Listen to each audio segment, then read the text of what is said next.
We're live. Here we go. Finally. After having a full podcast episode before this episode, we finally got the mics running, got everything on set. And the thing I wanted to talk to you about once we started is that, remember how the first episode we did, I asked you to go live on your Instagram during the episode? Yeah. So what I found out is that is really distracting for both me and the guest. So editing everything and looking back on it, I noticed that just the free flow of consciousness and communication just cuts off because you're looking at the screen and you're like, oh, Betty said this and Maria said that and whatever. You become self-conscious a little. Yeah, and you just forget about this experience. Like right now, for example, I just reached for my phone because, hold up, guys, I have to set the timer because I've been, I've been timing everything.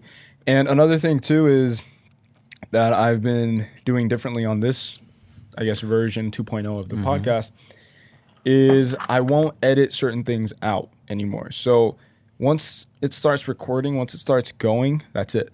Like, everything's going to be on the podcast. So I feel like it's okay to say this because, it's just a fact of life, I guess. You said something upstairs while we were getting coffee. You said, not every episode is going to be fantastic in a sense, right? Perfect. Because, perfect. How you expect it to be, basically. How you expect it to be, because that's very relative. So some episodes may be perceived as being less than others in a sense, but it's not really less or more. It's basically just, it is what it is. Yeah. It's just that interaction with that person. I think the key factor in each episode would be keeping it genuine. Yeah, genuine as possible. As long as it's genuine to what you, want it to be, if that makes sense, then it's successful. And just not comparing it to past episodes of like, oh, on episode 13, I talked about this with this person, so this person should react the same way. It's kind of like making individual experience, basically. Yeah, and just going with the flow. And so we were also getting caught up in topics like, we should discuss this, or we should talk about The Office, we should talk about art, we should analyze art, we should do this. And it's just like, that's the whole thing that I just find fascinating, and that's why I love this podcast, is that all of that, like, just like Will Smith talks about the fear before the actual fact of like thinking it before he jumped out of that plane, right? It's just that he suffered before the actual fact, and then once the fact happens, it's just a bliss and it's a whole different experience that he couldn't really prepare for. So I want that to be this podcast. It's like, no matter how much I try to prepare for this podcast, I'm like, I could have a set of topics that I want to segue or that I want to start with an idea. It's like some people who are over analytical, Steven. I have a whole page full of topics. He brought his notebook, right, with topics in it. But you could do that, right? It's great to have topics that you want to discuss, but it's just like, we're just going to flow the way it's going to flow. It's like something that you can't foresee. Falling from the plane type thing. Yeah. Each jump you do is individual. Yeah. The fear might be the same while you're up there, but once you jump, it's a different experience every time. It's a whole different experience that you couldn't really, again, this could tie into what Kanye said in that interview, is when you feel joy, can you calculate? So some things you can't really calculate. You can't really foresee. You can't really predict. You're right. So I have no idea. Just throw, oh shit. You really did that. That's great. Yeah. See, that's the first step to just authenticity. I feel like it's like, stop planning shit, If Kanye was here right now, he would have bitch slapped the shit out of you. But now he would be clapping because I did that. No, because you already fucked up, so Kanye doesn't forgive anyone, I don't think. Actually, he's going to church, so he might forgive you, and he might. Sunday church service, and today's Sunday, so. Today's Sunday. Today's the Lord's Day. Today's Kanye's Day.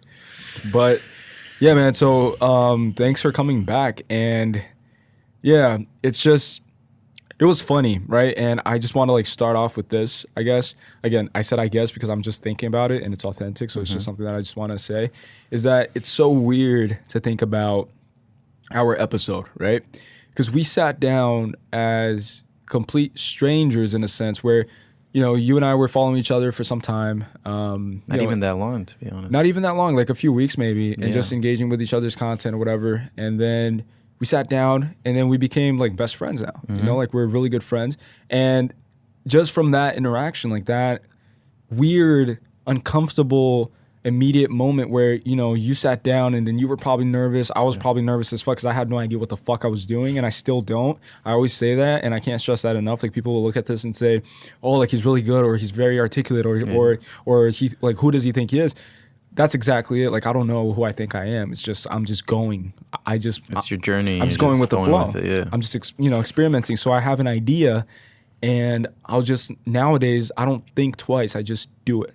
So this wallpaper, for example, you said that it looks realistic, right? I saw this wallpaper on Amazon one day, and I was just like, wait, I could use wallpapers for the podcast, because I was initially thinking about just painting the walls and trying to like paint it all black or some shit like that, like some stupid shit.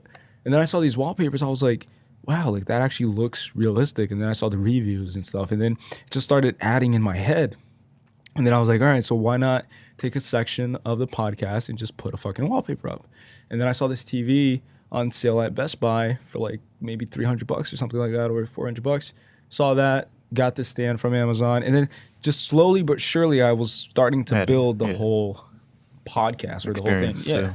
And that applies to everything in life. It's like small steps, you know, small incremental steps towards a bigger goal. Just because you mentioned the small steps, I don't know if you saw my story, but I posted something with Shia LaBeouf. Recently? Yeah, I think I haven't been posting that much stories, but it's probably like 2 weeks ago.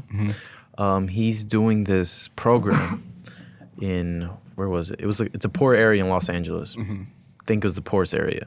And it's basically like a school for acting, right? It's like an after-school program for acting. And that's what he's doing. And the reason you say that small steps make a big difference is exactly how he worded it, basically, because he said he wants to help people, basically, you know? Okay. And what is he good at? Acting, right? So that's his small steps of starting something. He's giving people opportunity in an area that there wasn't any opportunity, you know? And it's giving people a possibility of expressing themselves artistically. Because think about it, even in poor areas, you'll still see focus on sports. You know, the only way to get out of the hood is through sports or music, or rapping, right? Yeah.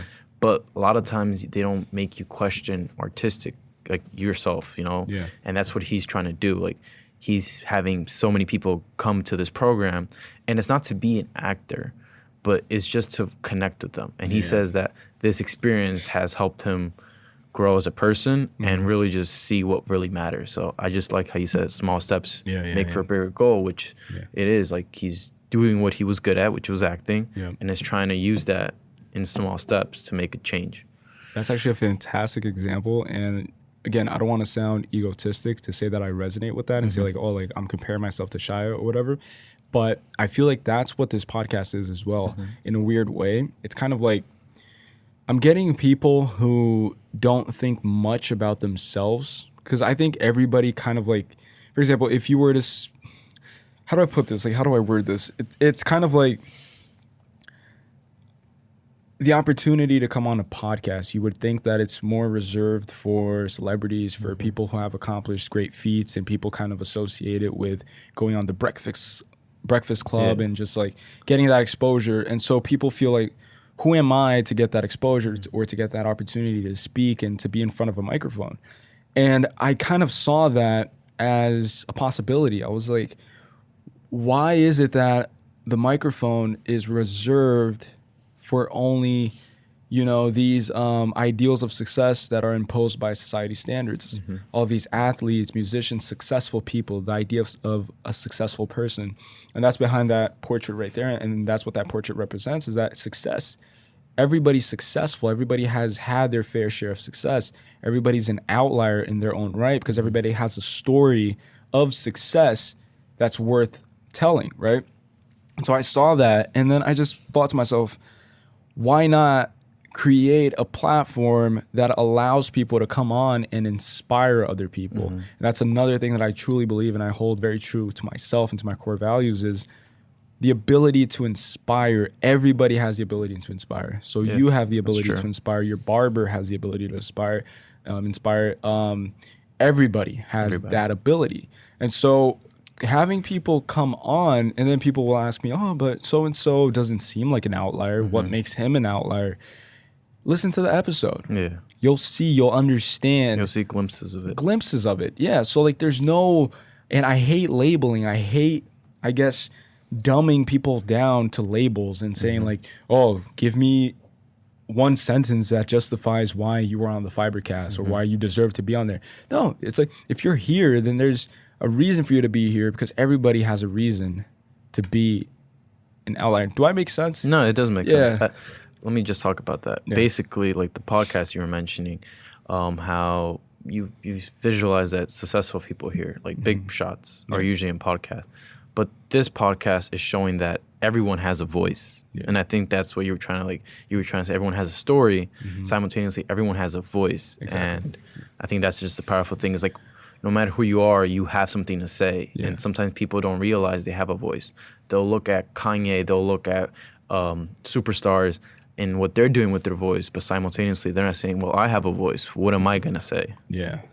And then they kind of hold themselves back from their own potential, to a point where I've had moments where I'll sit down with somebody, and maybe during that conversation, that person will come to that realization during the podcast, like, holy shit, like I didn't even realize that I had this power. Or in post editing, I'll do a dope, clip or snippet of them saying something inspirational that I found inspirational. I'll edit, I'll put all the motivational music that you see all these celebrities talk over on YouTube and shit, and then I'll post it, and then that person's like, wow, like that was very powerful. Yeah. And then they'll see themselves in that powerful position of inspiration, of inspiring, and that just motivates people. And I feel like that's very powerful, to just engage with people and just help people just redefine the meaning of something, like redefine the meaning of what it means to be an outlier.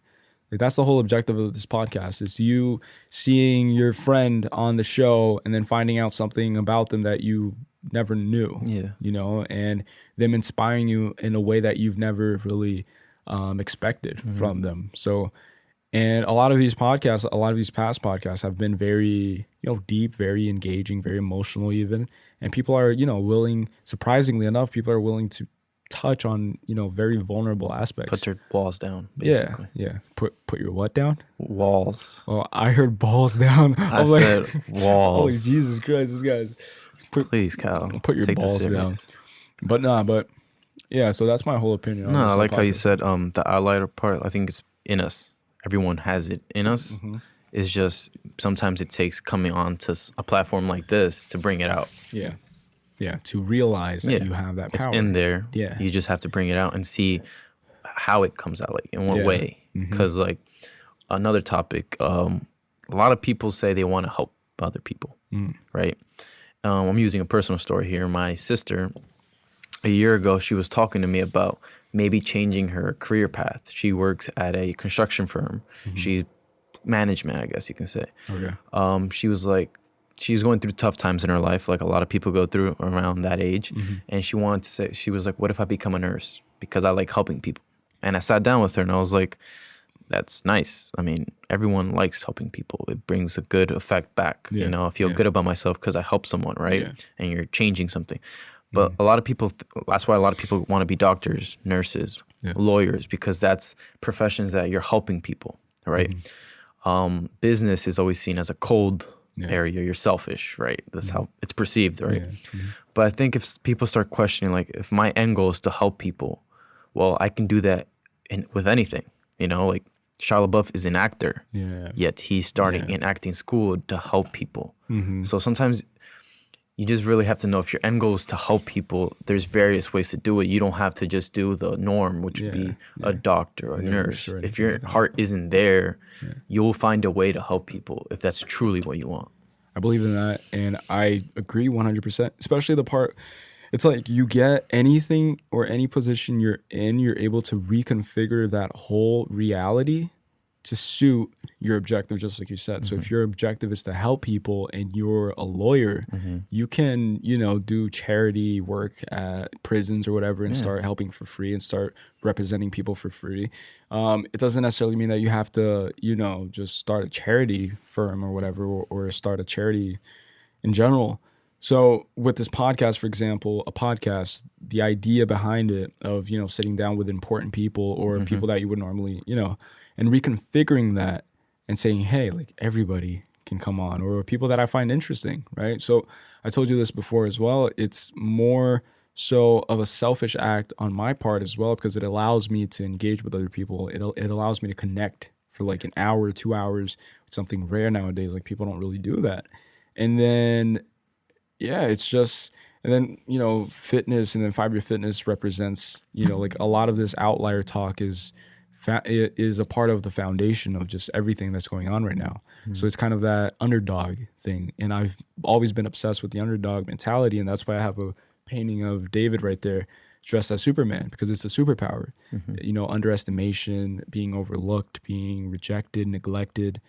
And that's just what I want to embody. So if there's one thing that I want to embody and represent is the underdog, is that the underdog is an outlier. And the underdog is a dangerous force to be reckoned with. And has a voice. Yeah. That's probably the main takeaway. Yeah. But yeah, so so that's just a quick elevator pitch for the podcast, right? Fucking like this 10, 15 minutes. Yeah, it was all just an ad for that. I sell out. I kind of wanted to ask you about the whole Lion King thing real quick, because I know that you... Yeah. Let's get into movies. Not overanalyzing. Yeah. That's about to kick in. What do you think about the whole Lion King remake thing? About making it... It's common that it's becoming a trend to remake every movie that was once a hit, which I understand why they're doing it, because you're bound to make money. Like, they have nothing to lose in a way. In an artistic sense, I feel like it's discouraging creativity. Why remake The Lion King? If you want to make one live action film, like turn an animated film to a live action, why not just make a new story up for a live action film? Yeah. You get me? Yeah. I honestly think no matter what movie you take and make it live action, it will never be better than the original. It will be it could be good, but it won't be better. Now, I don't know if you saw that Mulan, they're making a remake. I think is it the Asian film? Yeah. Okay. Yeah. They're making a remake. Now, I heard that they're changing it up. This is Mulan, came from a story, ancient, I think, I could be wrong, hopefully I'm not wrong, but Chinese culture. And when Disney made the film, they changed things up and it had backlash from the Chinese culture. Okay. So this remake is almost amending that and trying to tell the true story. Staying true to its core values, or to its origins. So here, I support it because they are changing things. A lot of Disney fans are against it because they want their Disney movie. But here's like, okay, it's a similar story, but they're doing it right this time. Yeah. So that I would support. The Lion King is just a new perspective, a new lens. You're watching the film through a new lens. That's going to just make the money. And there's a high chance it's not going to be good. Yeah. Which a lot of reviews are actually in right now. And that's something and that's one of the reasons why I brought it up, is that you would assume that a movie like this, with such a title and such a cast, I mean, it has top-notch A-list cast. Beyonce's in it. Seth Rogen, if you're listening. Seth Rogen. Just all these A-list superstars. And you would assume that a movie, of this caliber would be fantastic. But reviews are in, and what fascinates me is that I'm not going to spoil anything because the reviews that I watched are spoiler-free. But it's just, what anybody watching trailer can realize is the fact. So this brought me to a philosophical, introspective questioning and thought process where I just started questioning and thinking to myself. Here we go again. Here we go again. Just put the CJ meme on. But I started questioning myself. I was like, at what point? How do I phrase this? Word this.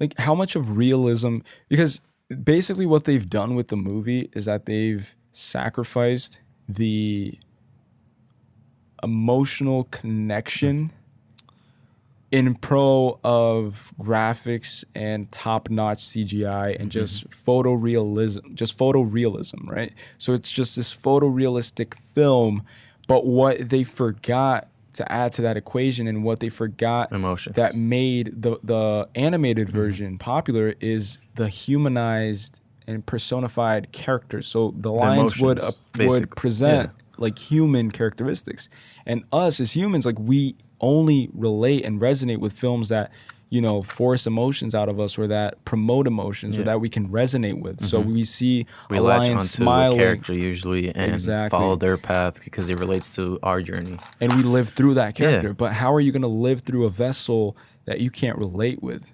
So this movie, that was one of the main criticisms. It's like it lacked emotion. It looks amazing. I read that. Yeah. That it just lacks emotion. They'll say the same words, but it's just different because the graphics are great, but a key component of storytelling is emotions, is to be able to relate 100%. To it, right?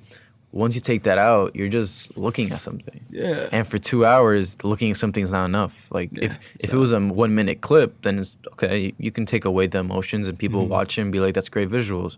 Yeah. But for 2 hour stories, you need to relate to it. You need to feel moved by it, not just say, it was great visually. And how much emotion can a lion truly like express, like a real lion? You know what I mean? So that was one of the criticisms. It's like the maximum that like the most that they can do is raise an eyebrow, maybe widen their eyes if they're surprised, whatever. But they're trying to like stay true to the true biological, realness of just the movie could animals. Still move people, but it would be more of a nostalgia. That's moving it. Exactly. It wouldn't be the actual movie that's moving it. I watched Aladdin, right? And I saw a lot of people cheering for it and crying even, right? I had a fun time. I think they did a semi-decent job at the remake. But again, a lot of it was nostalgia, Like, do I think it was better than the original? No. Yeah. So why remake it? Just to give it a fresh start? Like, I don't get this remake thing that's trending right now. Yeah. I think it's kind of showing a way of like, you lack ideas. Yeah. Right? Just lack of original ideas. I think we have to create something that shows what this generation is about. Yeah. Right? That's what kid movies are about. A lot of them is about generations and telling a story that's deep into different layers, like and that resonates with that time period. Yeah, because kid movies have a lot of stories that when we were kids we didn't really notice. And then now we look back at it and we're like, holy shit. Yeah, that's what I'm saying. Like, I feel like by remaking it, you're basically not showing what this generation's voice could be in cinema. Speaking of that, have you seen that whole scandal regarding the Ariel movie? Yeah. Where they're trying to make it a black female character? Well, it is. Yeah, it is. And then I should say people are signing petitions to counter that and to make it... What do you think about that? Because we've been talking about remaking and just reamping an original story. The fact that someone can react to that and want to form a petition is kind of like, why does it affect you so much? Like, you get me? Like it's just a movie. Like, it's not your life, Yeah.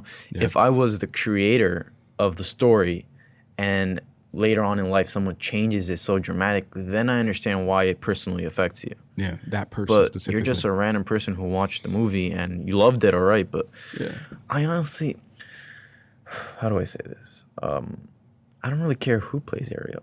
I think what matters is how they play it. Your color of skin doesn't really matter in this part, I think, right? Yeah. Of course, people want to stay true to the story. For example, if Tom Holland wasn't Spider-Man, and Spider-Man was an African-American or an Asian or a Latino, a color darker skin, and not just a white boy, I know a lot of people react to that negatively. Yeah. I think if you look at Spider-Man compared to Little Mermaid, it's different because in the comics, Spider-Man is a white boy, basically, a nerd white boy, right? That's how he's been described, and since that day till now, that's what he's been depicted as. The Little Mermaid, it's a mermaid, not a real person. And I've heard that the original story doesn't look anything like the real movie that we watch as kids. So that part is kind of like anyone could play that. If anyone played Spider-Man, I would still be fine with it, no matter what your race is from. But most people wouldn't be okay with it. No. I think a lot of people want, how do I say this? Like, a lot of people maybe want an Asian Spider-Man to show Asians in films, big films like Spider-Man, right? And I support that.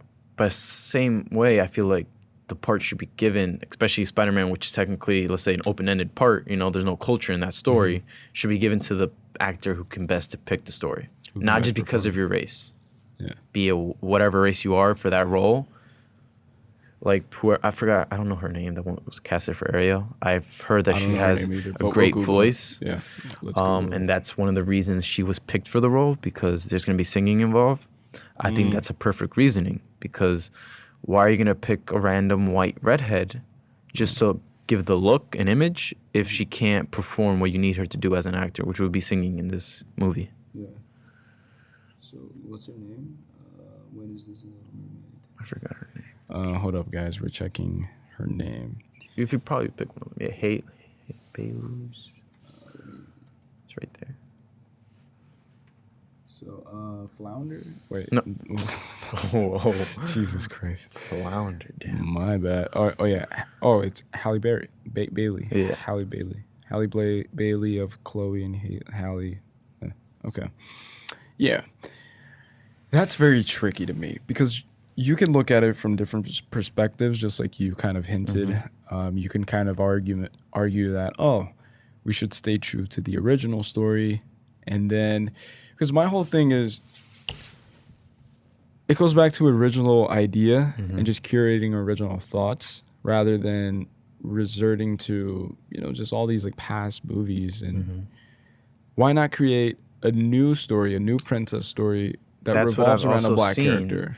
A lot of people saying, like, this whole debate has started because a black actor took over a role that maybe people feel like should have been given to a white redhead. Yeah. Right? A lot of people are saying, even like from, African Americans, white people, they're all agreeing that maybe instead of just casting them into roles that are already made, give them a new story. Give them a new opportunity to set the tone, I feel like, too. At the end of the day, I support both ways. No, me too. I feel like creating a new story, I'm already against remakes. So for me, creating a new story is the best solution. But if you're going to do a remake, I think anyone should be able to play it. Yeah.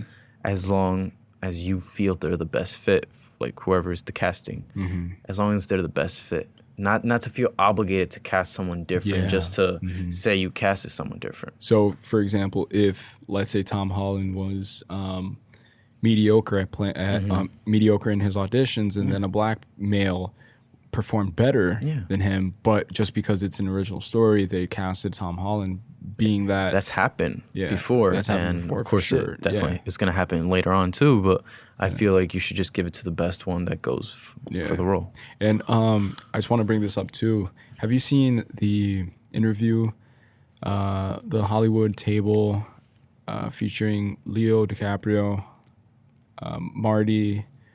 No. Basically, so I was watching that, I think it was yesterday, and then Leo said something very, very true. He said that when Jonah Hill was, in conversation with them about the possibility of him playing the role he played, Leo said that he could tell just by looking at Jonah that he exerted a very strong force. I know the story now, because I've watched previous interviews from when they did The Wolf of Wall Street. I'm pretty sure Jonah Hill said he'll do it for free. I think so. Major, like, he making like 10% what DiCaprio was making. Yeah. Because he resonated with the role. Like, he said, this is a role I need to play. He said to Leo that nobody else will play this role better than I will. And you guys have to cast me. And then Leo said that when he said that, he just felt for a fact that he was the best. Yeah, just the energy and just... Yeah, and I'm pretty sure after that, DiCaprio told Scorsese that he has to pick Jonah Hill. And said that we found him. And I remember Jonah Hill found out at a restaurant that in like a week he had to go to whatever to go start filming and everything. Yeah, watch mad interviews. And then... That's my thing. And then Martin Scorsese said that during I think it was like Golden Globe or some shit like that, he was sitting behind Jonah, and then just by sitting behind Jonah and seeing his frame, he said in that interview, maybe he was playing around, but he said that he knew right there and then that, this guy is perfect for the character that he had in his head. So for the idea of the character, like, he looked at the back of Jonah's head, and then Jonah even played around. He's like, yeah, the back of my head is very expressive, And then that's when, later Leo hit him up and said, yo, like, he has to play this role. And it's energy. It's 100% energy. But I don't know, man. I just think that we're at a weird position nowadays in society where everything revolves around inclusion. Everything revolves around political correctness. Everything revolves around satisfying everybody. Like all of these studios, they want to satisfy every single person. So for example, a movie like this, like maybe they made that move kind of expecting or predicting acceptance and like kind of expanding to different cultures or trying to access different communities and, you know, trying to appeal to minorities and everything. But what they end up doing is they end up maybe, I don't know, sacrificing the value it brings. The value it brings to, like why, about it, I mean, like why resort to an original story and remake that? Why not just create a new one? Yeah, and then it just goes back to, you know, creating brand new ideas. And stemming from that, speaking of creativity, like what? Because I remember you asked this once on the poll that I made about where do I think creativity comes from? Where do you think creativity comes from, if you had to say? Anywhere.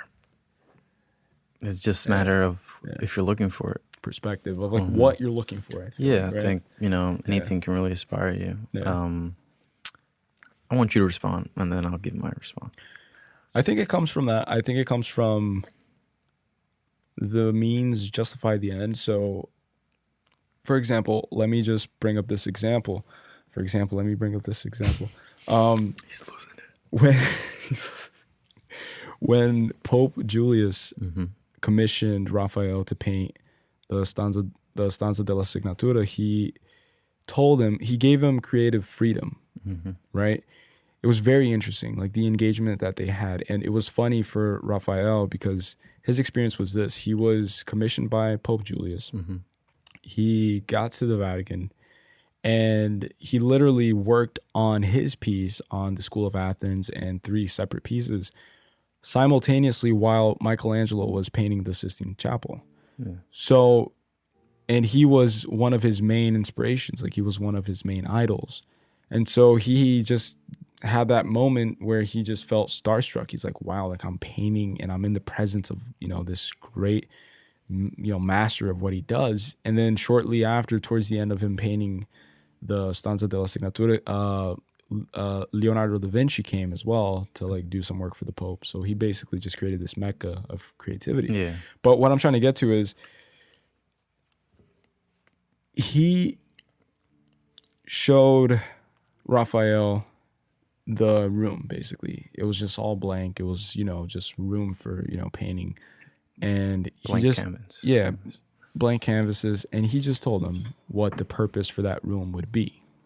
He said that would be the Pope's library. It would be where, you know, a lot of historical deals and basically Stanza della Signatura means the room of signatures. So it's where they sign shit. And so it's where they sign shit, you know? Modern day translation. Like Stanza della Signatura, sign shit, you know? But yeah, so that's what he just told them, hey, this is the Pope's library. This is the function. And now I'm going to give you creative freedom to do as you will. I just want you to paint something that will encapsulate what this will eventually stand for. And then just by saying that, Raphael, like instead of feeling lost, he kind of had clarity, a road to go down, right? Like he probably didn't know at that moment immediately, like everything that he would paint, he would play. But just knowing that began to defog to that road. And then it would begin to stimulate his creativity. And also I think a lot of creativity comes from inspiration. So just like I said before, Michelangelo was painting the Sistine Chapel. If you analyze Raphael's work in the Stanza della Signatura and the Sistine Chapel, you'll see certain similarities in terms of just positioning, in terms of artistic style, in terms of just graphics. Like there are a lot of similarities, but it's not a direct copy. So, you know, he didn't necessarily copy him, but it stimulated his own creativity, inspiration. That's how it works. And that's what idols are nowadays. Like that's what your shirt represents. It's an inspiration. You know, shout out to Jaden Smith. And that's why I have these waters here. Like literally, like that's why I got these waters is because like I again, You resonate with whatever. I resonate a part with of him. It doesn't have to be the whole him. No, yeah. Part of like just the driving force and the power that he has to inspire and just subtle branding. Yeah, just like his power to inspire, his want to change and to like leave a dent on the universe and just impact. The human family, that's what Will Smith said. Human family on his last video, right? The whole human family is how proud he cares of you about or the something like human that. family. Yeah, so that's very interesting to me. So to me, it's creativity stems from my sister's playing piano. Mm-hmm. I'm gonna tell her to dumb it down because it's way too loud. Yeah, I've been hearing it. If you guys,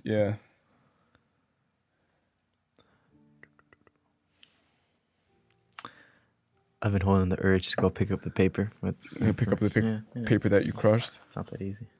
But you were talking about creativity. No, So it stems from where? It stems from just freedom.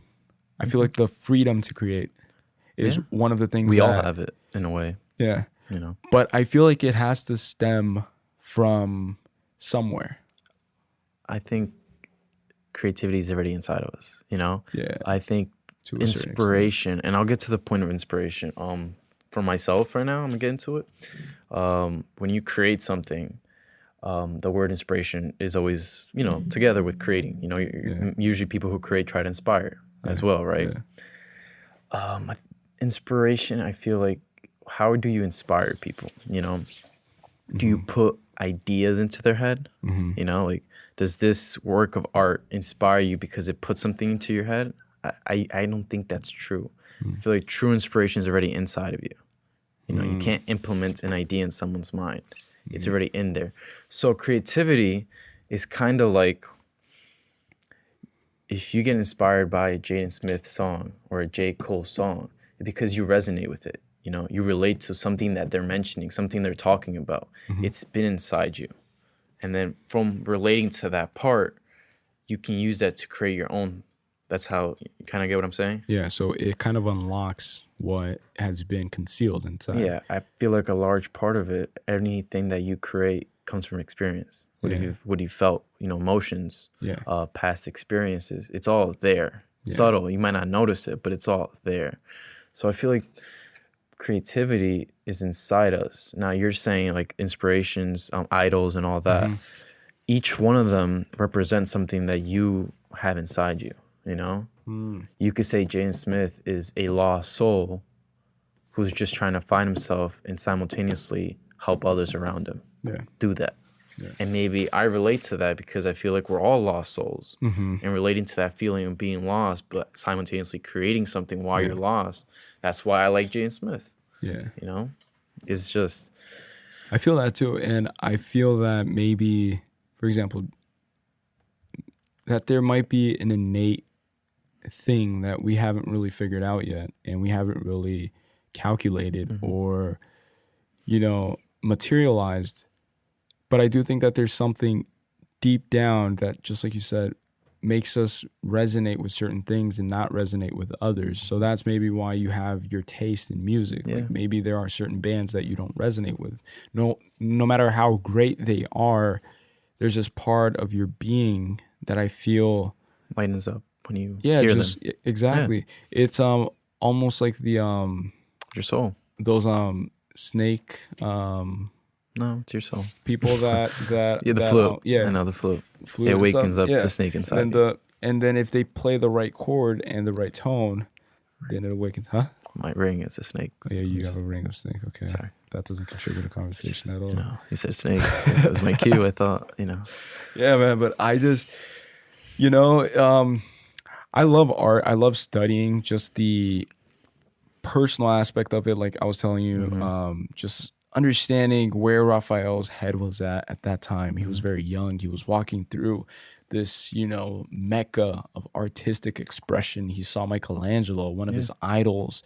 He was starstruck. He was given all of this creative freedom, and the end result was nothing short of a masterpiece. It's something that withstood the, all these years and still is relevant to this day. It still inspires people. Inspires other artists.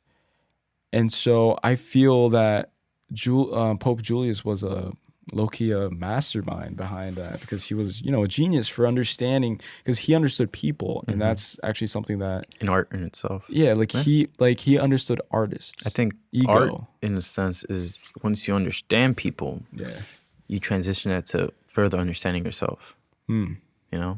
Because once you kind of understand why people act certain ways, you can start questioning why you act certain ways. Yeah. And then that is just domino effect, basically. Do you think that art imitates life, or life imitates art? I think about that. Damn, that was deep.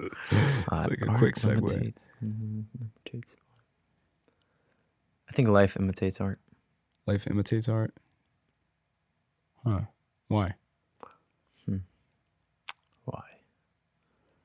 I don't know. I mean, I feel like it's like a two-sided coin. You can go for both responses. It's all the lens you're looking at, Yeah. It's kind of... See, and the only reason why I bring up a question like that is because of that. Because of the idea of there being a dichotomy, two sides to one thing. I don't think there is two sides to anything. And I've expressed this in past episodes. It's just that I don't believe in the concept of good and evil, of, right or wrong, or anything along those lines. I think things just are. So art imitates life, or life imitates art. But we don't necessarily have a firm grasp or understanding of what life is to even use it as a comparison to art. Or art, because art is up to interpretation. Yeah. So that's the whole beauty. This is art. So that's the whole beauty of it. It's that you looking at a Picasso piece, you can look at it from various different angles. And I like to say this, and I said it on Manuela's podcast, I think, it's that a piece of art to me is kind of like a Chinese buffet.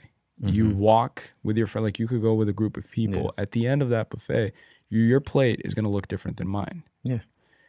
So what you gather from that piece.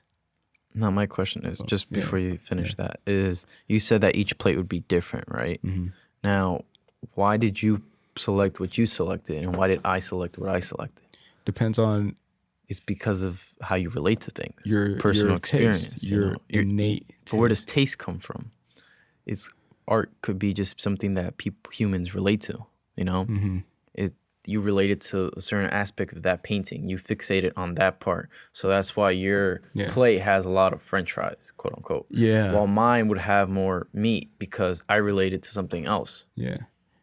And you have that strong connection with that. So maybe art is just a form of us expressing our story and who we are in a way. Yeah. And then hoping people relate to that.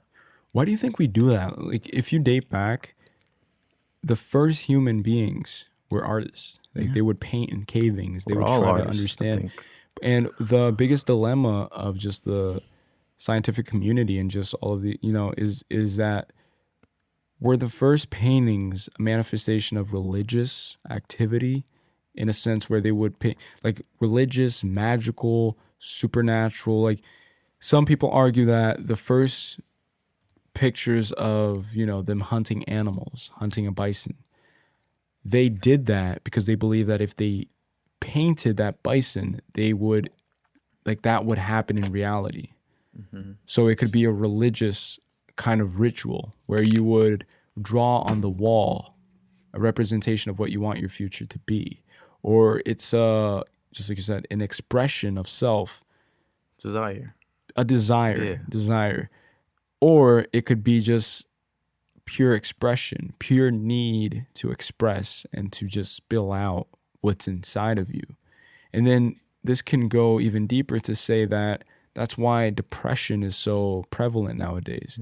People don't have the opportunity or the right state of mind to be able to spill out what they truly feel or want. They want to say. And so that's why historically artists have always been the main, aim when it comes to like political regimens and just, these very strict political systems, for example. Like if you go to North Korea, you can't be an artist in North Korea because there's no freedom, or like there's no free form of expression there. Yeah. So I feel that nowadays, with all of this political correctness and all of these social justice warriors, I think that's why people are so hesitant to express themselves, or to even, like, people are hesitant to become artists. I feel like, I don't know. Or become their truest self, because Become their truest self. The true self is, vastly bigger. Yeah. And the bigger you are, the more people can latch on and take you down, like pieces by piece. The easier it is. Yeah.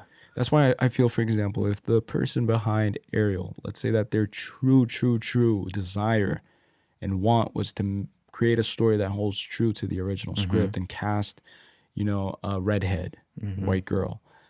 And they believe deep down inside that would be the best product artistically, like that would produce the best artistic outcome. But with all of this censoring and just political correctness, they knew for a fact that they couldn't express themselves fully anymore, because that's where we've gotten to. That's why Twitter, you can kind of be expressive on Twitter, but you have to be careful, because if you say the wrong things, then the entire community turns on you. And I think that as human beings, I do think that that's very restricting to the advancement of society as a whole, or to the advancement of the entire civilization. Because if you're not able to have a conversation about something and you uphold these unrealistic devotions, it's facade, like team whatever, like team political correctness. Why do we have teams? Like why do we still rely on tribalism? We evolved from tribalism, but we still hold that true. And that's why sports are such a big thing. It's that if you're wearing a specific jersey, maybe me and you can't have a conversation because our teams are rivals. But our teams being rivals, though, like, that's our teams, it's not us, and that to me is just one of the, I don't know, man, like, I just get very, I don't know. I just don't feel that that's the right way to traverse, and that's one of the reasons why I want to further this podcast, is that if you have an opposing idea to mine, I'm not going to shut off the cameras and tell you to leave. I'm going to try to I hope not. I'm going to try to digest it too. Like, I'm going to digest your idea. I'm going to try to understand. I'm going to try to dissect it probably, and then digest it. Yeah. And then try to dissect, because I don't know, no matter how opposing it is, I feel like we can still find middle ground somewhere. I feel like a lot of us just fear being different, because, I think we talked about this once. Like, it's just that fear factor of being different instead of embracing the differences. Instead of sometimes just relating with people because of similarities, like, oh, we like the same teams. Why not embrace the differences? Why do you like your team? Why do I like my team? It's different, right? But trying to dissect why we are different and why that makes us individuals, And learn from it. Instead of just pushing people away. Yeah. Because at the end of the day, we should unite. That should be the goal, to unite. Yeah. That should be the goal. And you would expect that, right? So if you were an alien looking in, and you would analyze our history and you would put it on a graph, you would think that it would be a progressive growth. But the weird thing is that we go on these ups and downs, and we've never really found a stable... It could just be a cycle. It could be that things are always the same, but they just seem different. Yeah. It's the same. Do you think do you think things will be much different, let's say 20 years from now, 50 years from now? What do you see looking deep into the future? What's the main thing that you think will change? Because growing up, I think everybody watching this and everybody listening to this, I think everybody had this idea of, 2020 we'll have flying cars, whatever. Yeah. If you grew up in 2002, 2005, Especially, whatever. yeah. So that's what you would think. Well, with all of these movies and idealization going on, and then we get to 2020, and there's nothing. It's like nothing really changed except these small little things that we perceive as big advancements. For example, the iPhone or something like that. But then I feel to keep us distracted. I was about to say that. I feel like these companies, they understand what really goes on. So they, for example, Apple, Google, they're professionals in understanding human psychology, behavior. They have to be. Yeah, behavioral psychology. Just they know us as people. Like they know how to manipulate us very, very well. And we have been stripped from our weapons and our ability to defend ourselves. So we don't really have that ability anymore. And the only sources of, I guess, emancipation from that mental slavery is, you know, our podcast, books, and this ability to seek out knowledge for yourself. But then that takes effort. And just like you said, people are more inclined to be like everybody else because there's more comfort in that. There's more comfort with relating with everybody. Yeah. Not just fear, but effort, energy. So it's easier for you to accept something for what it is because you look back and you see 50 people that are also accepting it. So you want to relate and be accepted in that tribe and then tribalism. So it's just, it literally gives me headaches sometimes when I see things like this, like the whole Little Mermaid thing. It's, you know, like it shouldn't be like that. It shouldn't be, just like you said, why should anybody care who plays that role? Especially to a certain point that you're going to sign a petition. Like, like the fact that people care says a lot. There's bigger issues, you know. Says a lot. Yeah. Even bigger issues that individual person is probably facing, but it's a distraction too. Have you ever watched that movie? Speaking of movies, have you ever watched 12 Years a Slave?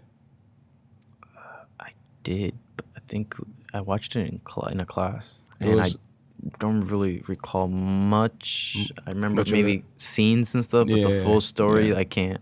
That movie is fantastic. Like, I highly recommend revisiting it. And I just came across it recently, and I watched it, and it just blew my mind how a few years ago, if you look at like the wide spectrum of just human existence, slavery isn't that far away. You know, like it was fairly recent in comparison to that. And then it just blows my mind. Like the reality a few years ago was completely different. And, you know, I think perspective is one of the main keys because after watching that movie, I'll never look at certain things the same way again. It just altered my outlook on life. It altered my perspective. It gave me new perspective. So I look at certain things now and I'm reminded of that movie. And so my actions are different. My approach to certain situations are different because of that small little spark of perspective. And that's what I feel. Now the question is, do you feel like that movie added that perspective or woke up the perspective already inside you? But then that brings up a philosophical question of, are we born a blank slate, or are we born a blank slate and we add on to that slate through our existence, or are we born, just like you said, with these innate characteristics embedded deeply in our DNA that through our existence are just awakened? So I think they're awakened. I think I've reached a certain point in my life where I think it's awakened. I actually call it... damn, I wrote it down on the paper. What the fuck? Sub levels, damn. And you threw the paper away. What's it called? Sub level? No, is this the word sub levels? Subdivisions? Damn. It starts with an S. I just forgot. I've been saying this for the past like 2 weeks in conversations with people. Practicing for this podcast. No, not even that. It's just. Well, damn. I might have to go pick up that pit. Sub-layers, maybe? Yeah, I think it was it sub-layers? Whatever. It's basically layers, right? Okay. I think people start off in the first layer, and as we find ourselves more, we keep going down to the layers of ourselves. And that's where you find things that you didn't know were there. You awaken them. So basically a domino effect, you feel like? So if I think it takes a lot. It takes influence outside of you. It takes your environment. It takes you questioning stuff. It takes you experiencing new stuff that you haven't to really just keep going down those sub-levels. Just various different factors coming into play. Surface levels. Yeah. Surface levels. That's a word. We're like who we are right now. It's basically surface levels. Yeah. We start off at the top tier and we keep going down like an iceberg. Okay. Yeah. You can think about it like an analogy. So what we see is just the superfluous. Yeah. Some image. people, I mean, you could say there's an endless bottom. You'll never really fully reach the final surface level. Yeah. You know, sub whatever word I said. I don't really know. Surface level, yeah. That makes sense, yeah. That's interesting. I also want to use this other analogy because I think it plays into this. Do you know Heraclitus? He was one of like the first philosophers.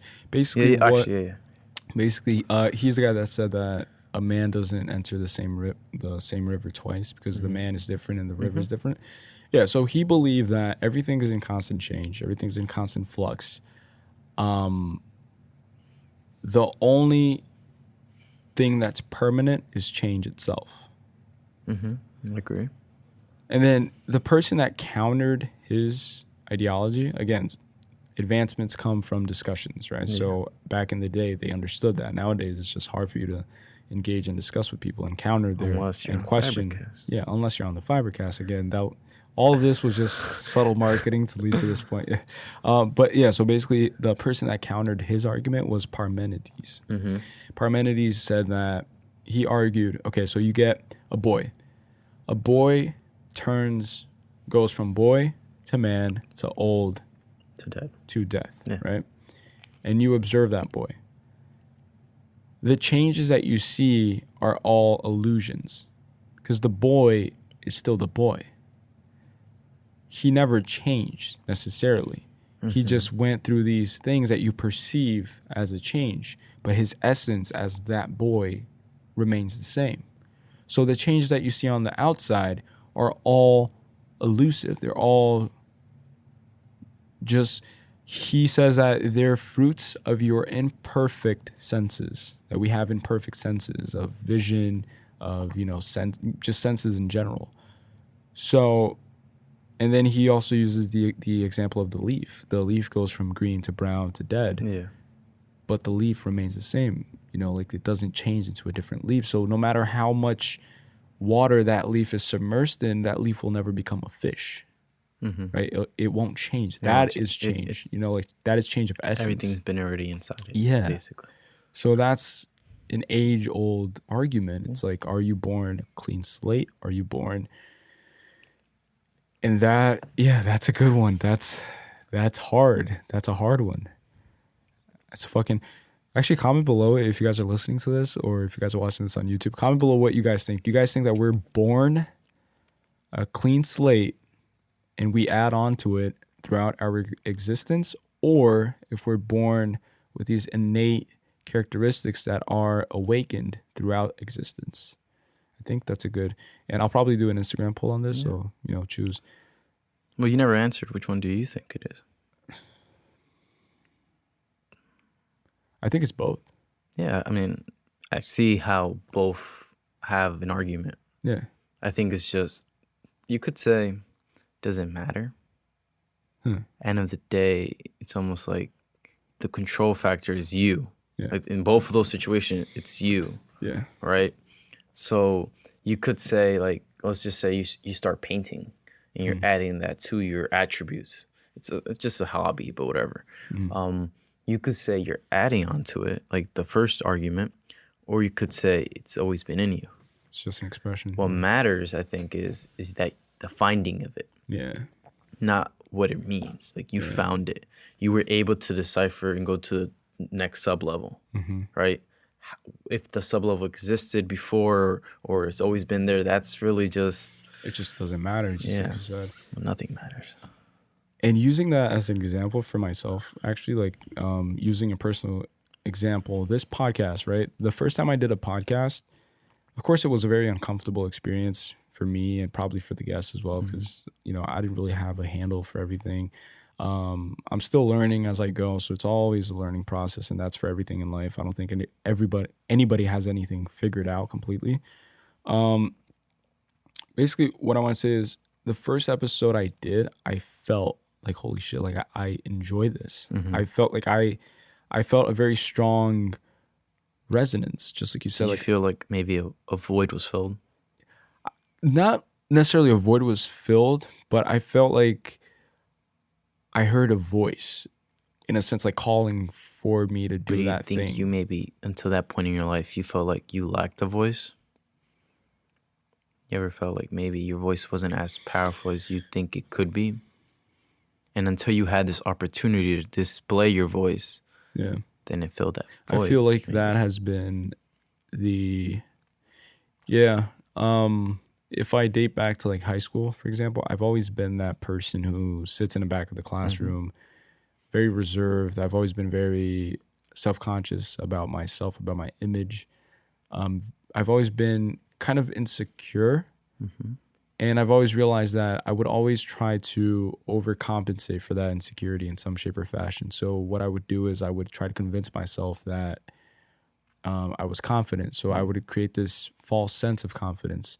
And this false sense of confidence is not sustainable, and it doesn't really resonate well with the outside world, because the world can pick up on it and see that it's a superficial form of confidence. And what I mean by all of this is that in high school, for example, I always felt, and this is me being completely open, I always felt that, for example, I would look at the popular kids, right?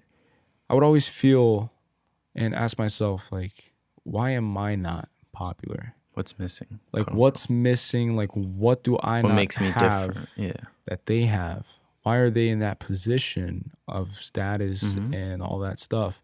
And I'm here in the back of the class, being that I guess I always felt that I had a lot of inner potential that I was just never able to express. Yeah.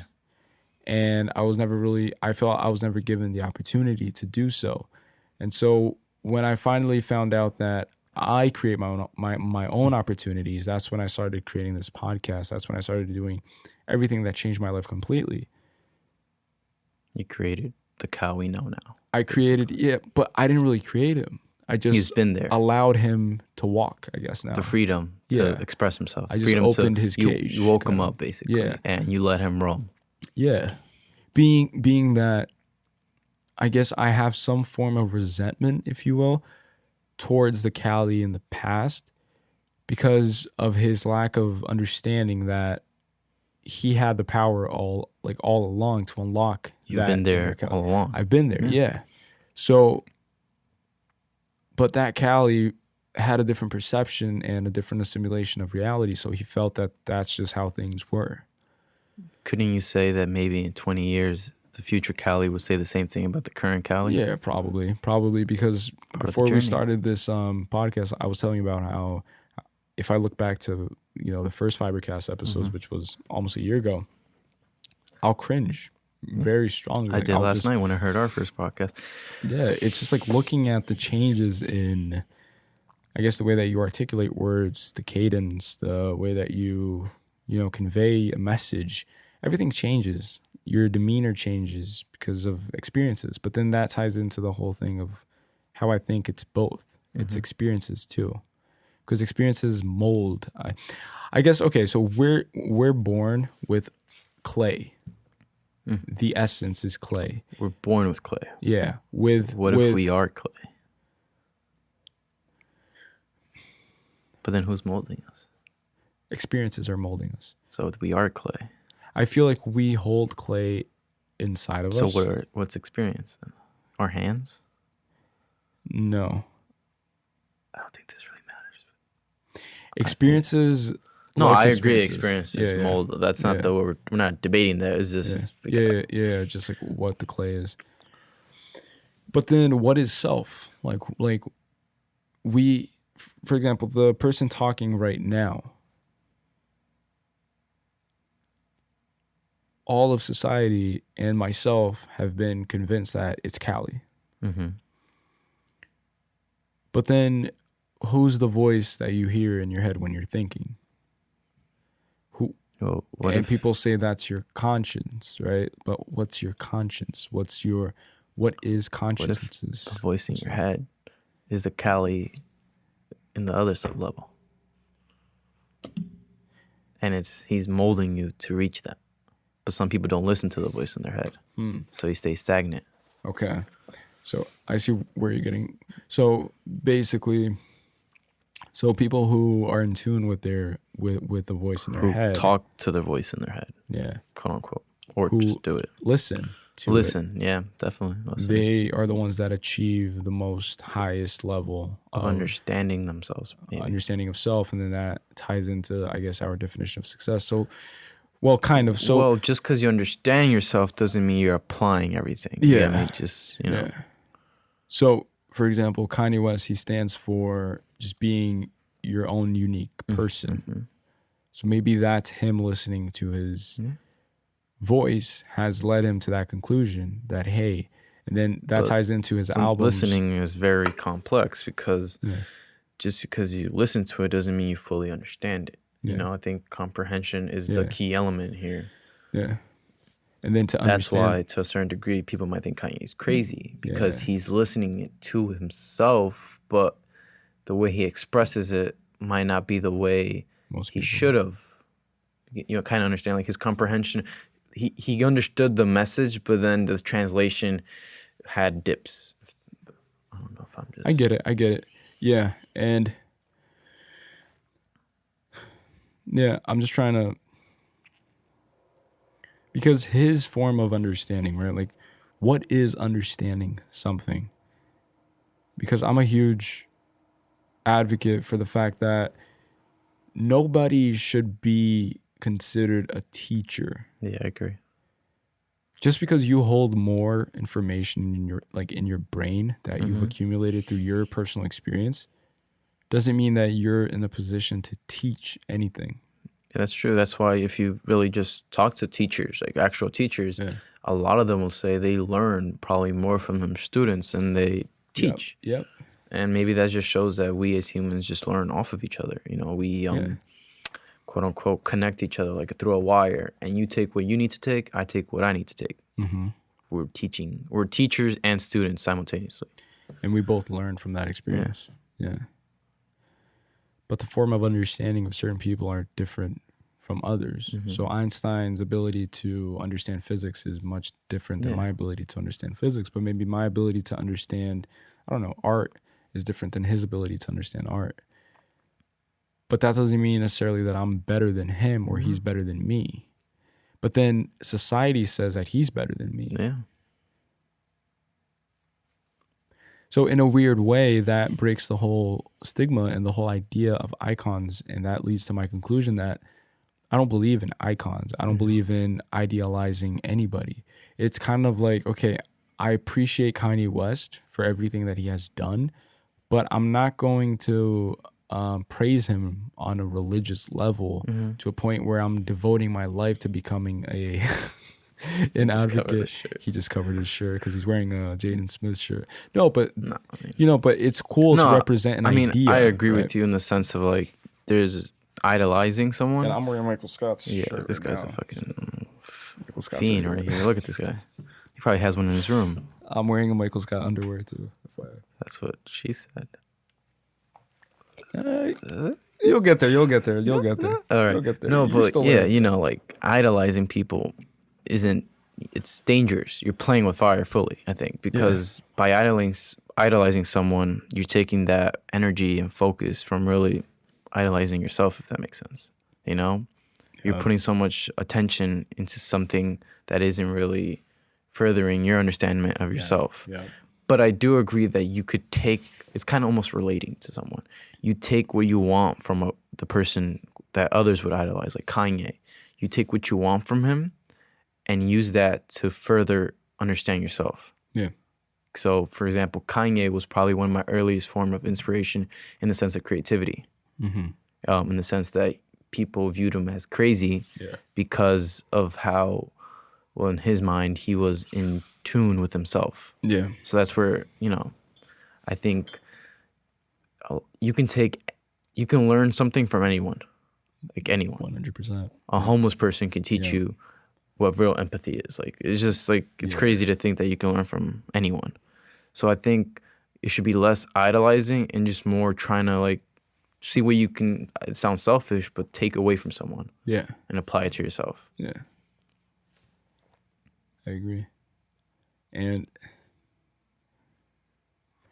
it's kind of like looking at somebody else's experience, because all of this, we're living a shared experience in a sense. We're sharing a wider scope of experience in a sense of like, for example, obviously your experience is vastly different from my experience, and my experience is different than a homeless person and Kanye's. But that doesn't mean that anyone's better than anybody. We're all storytellers. We're all saying storytellers. our stories, which is up to interpretation. So you really can't, measure greatness. You can't calculate greatness, right? Yeah. You can just hear someone's story. Yeah. And then whatever you want to do with that. Yeah. And I don't think we'll ever grow out of that because it's an innate storytelling. Yeah. Yeah, no. We're storytellers to the end of our existence. We're storytelling. And whatever ways we decide to tell that story. Yeah. That's up to us. But some people have a fear of telling their story. Yeah. So they think they're not telling their stories, but sometimes by not telling your story, you're telling your story of living in fear for most of your life and not being true to yourself. That's your story. So fear represents the story of your life. Yeah. Yeah. Just the whole idea of being storytelling animals. Once you accept that you're a storyteller, you view things differently. Yeah. I feel. It's funny because the whole idea of, telling stories and being storytelling animals derives from tribalism. Yeah. So back in the day, you had to convey and express yourself. You would be around a fire telling stories. In order to keep yourself entertained and also to create that bond with relate. fellow As humans, human we beings. just want to relate. Yeah.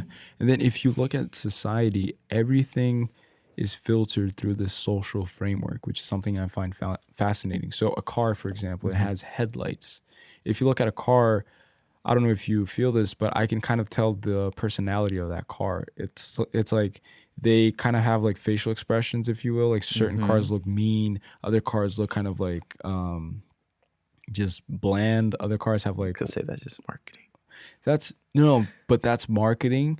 Well, no, you're right. Marketing is basically just emphasizing what people already perceive. Yeah, it's feeding off of your human behavior. Yeah, you're right. So your innate perception of the cars. Yeah, they're just so adding on to it subconsciously. But people listening to this or watching this probably don't think that view it in that sense.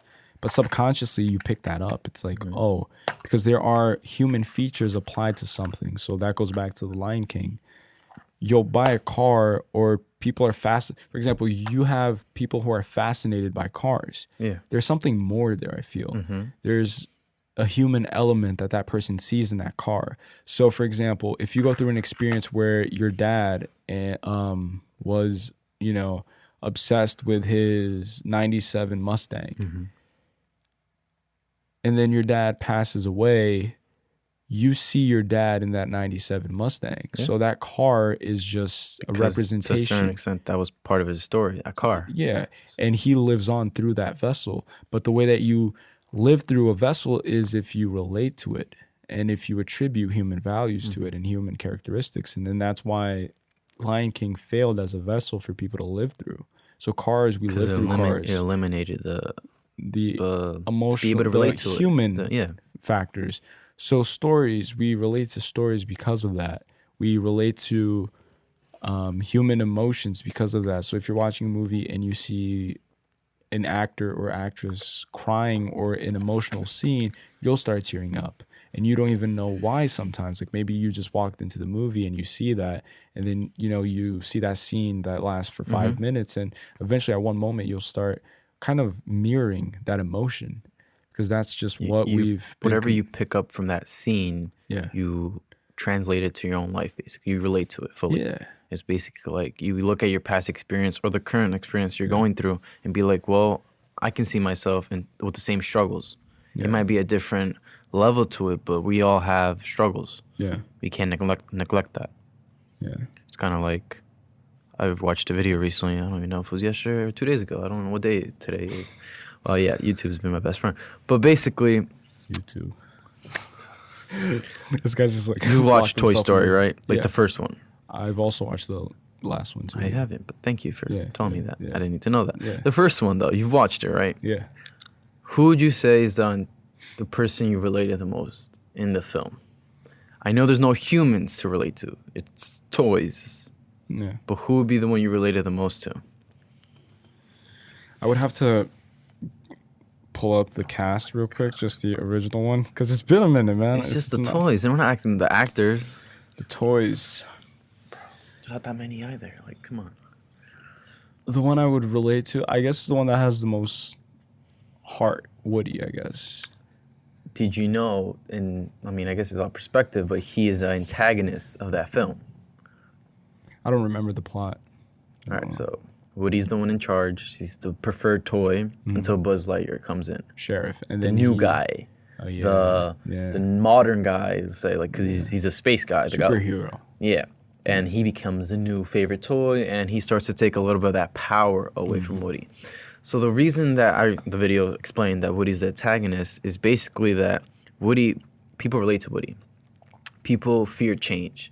Throughout the whole entire movie, Woody becomes the worst parts of himself because he's trying to latch on to the life he knew. Yeah. And he fears the change. So that fear of change is causing him to act up. Of course, you can't remember some scenes, but you can see that evidently. So I think that, we latch onto that character, that emotion of not really liking when things change, We like to live the life that we already are used to. Accustomed to. Yeah. So I think that's kind of crazy how, sorry, just that picture, how through a movie like Pixar, we relate to characters. Yeah.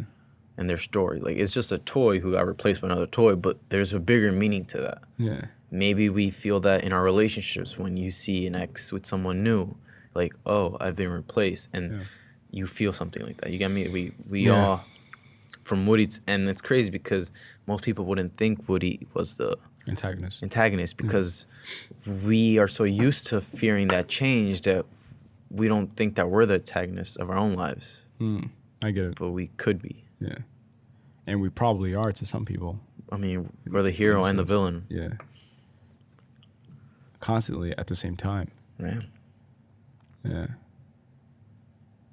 Yeah, that's a good analysis, to be honest. And it's funny too, because if you look at, people who come up in, let's say, very stable environments, stable family, stable income, happy marriage, those people are the ones that are more inclined to, I guess, embrace what's already there, kind of. So they'll want to kind of further that condition because they feel comfortable there. And then the people who actually make a change and actually become something more are the people that come up in very fucked up environments. So, parents are divorced, maybe dad's an alcoholic, mom's a prostitute, like very dark environments and just broken homes. These are the people that strive for change the most. But it's funny though, because these are the people, because psychologically speaking, these are the people who seek change, and most of the time they do acquire it. They break through, they make the NBA, they get signed, they get out of that environment. A lot of them don't. Yeah. But the few that do, they were able to achieve that change that they perceived would fulfill them. But once they get to that position where their reality has changed and they're now living in a house on the hills and they're successful, quote unquote, they start to realize that change is not sufficient. And so they seek further change. And so they find, okay, so if I'm still unhappy, maybe I'll start going to church more now. And then, you know who I'm talking about, right? Oh, no. Is that why you're laughing? No, I just find it funny how you mentioned church. Oh, a lot of people in times of need. Nah, because Kanye West, for example, like he's going through that phase now where he's like at Sunday service and everything. So I feel like you seek something that's so much, but the irony of seeking is that you find things that you don't want to find. That's a drawback. That's the drawback. You of might it. find throughout that path things that you need and want, Yeah. but there's, other things that are going to be there. Yeah. It can't just be all rainbows. Yeah, exactly. So, but a lot of times that story of reaching from, the dirt poor environment that you grew up in to the rich lifestyle that you have now, like you say, a lot of people would idolize that life. Be like, well, why is he sad? He has everything, right? He has the mansion, he has the cars, he has a perfect wife, but what's missing? And that's a lot that you can see in movies and storytelling, is that a character has a want and a need. I know this because I've just watching a lot of storytelling, writing a script. They have a want and a need. Yeah. He wanted to be successful. He wanted to leave that life he had. Yeah. But maybe what he needed to do was to maybe question everything he's experienced. Maybe by having a mother who was a stripper, it affected him. But throughout his journey of becoming rich, he never really questioned that what effect it had on him, So it reaches a point that in his current life, he feels empty. He feels like he didn't solve the equation. Yeah. He did all that work and he got an answer, which was money, success, quote unquote, but he didn't get the answer he was looking for all along. And the answer he was looking for was inwardly, looking inwardly. You have to look inward. I think, I mean, of course, you could also say that if he just looked inward and never tried to get out, then he would still be there. So I think it's kind of like you have to work both ways, outward and inward. Yeah. I'm sorry, I'm boring. No. No, it's just around this time I kind of start yawning a lot, but I'm not tired. I drank coffee. No, but, and then it comes back to becoming a victim of circumstance, right? So it's you becoming a victim of circumstance. It's you accepting that reality. But what's reality? Whatever you want it to be, maybe. Whatever you want it to be. Whatever you perceive it to be. And do you have the power to change that reality? And not, for example, do you have the power to change that reality for everyone? And that's very tricky because a lot of people say, well, hey, like my father beat me every single day, so I had no power in the household. I had no voice. I was suppressed for 10 years. So there's no such thing as change in that environment. That change is not promoted in that environment. It's not stimulated. It's not viewed as a positive thing. And so you're a victim of your environment or of your current reality. But there might be a time in your life where you have the choice of changing your environment. But then you could also say the fear factor comes in of changing your environment, Yeah. And that's where art comes in again. It's like all of these famous artists, they were all very suppressed people who found an escape valve of expression. I feel like the whole human experience revolves around the need to express yourself.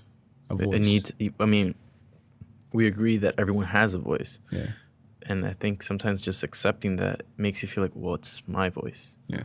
So that need to express yourself is almost like that need to figure out what your voice is and then what's your message.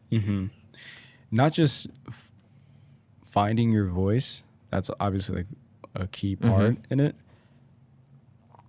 The other half would be being heard and understood.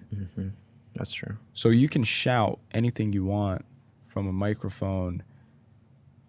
It will do you no good and it'll bring you no fulfillment if nobody's resonating with that. So then it comes to like the social tribalism part. Yeah. It's saying something that resonates with people. So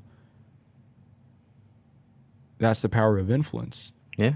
I think and maybe that's why this influencer trend is increasing, because so popular. People are realizing they have a voice. Yeah, a platform. And people want to relate with others. Yeah. That's...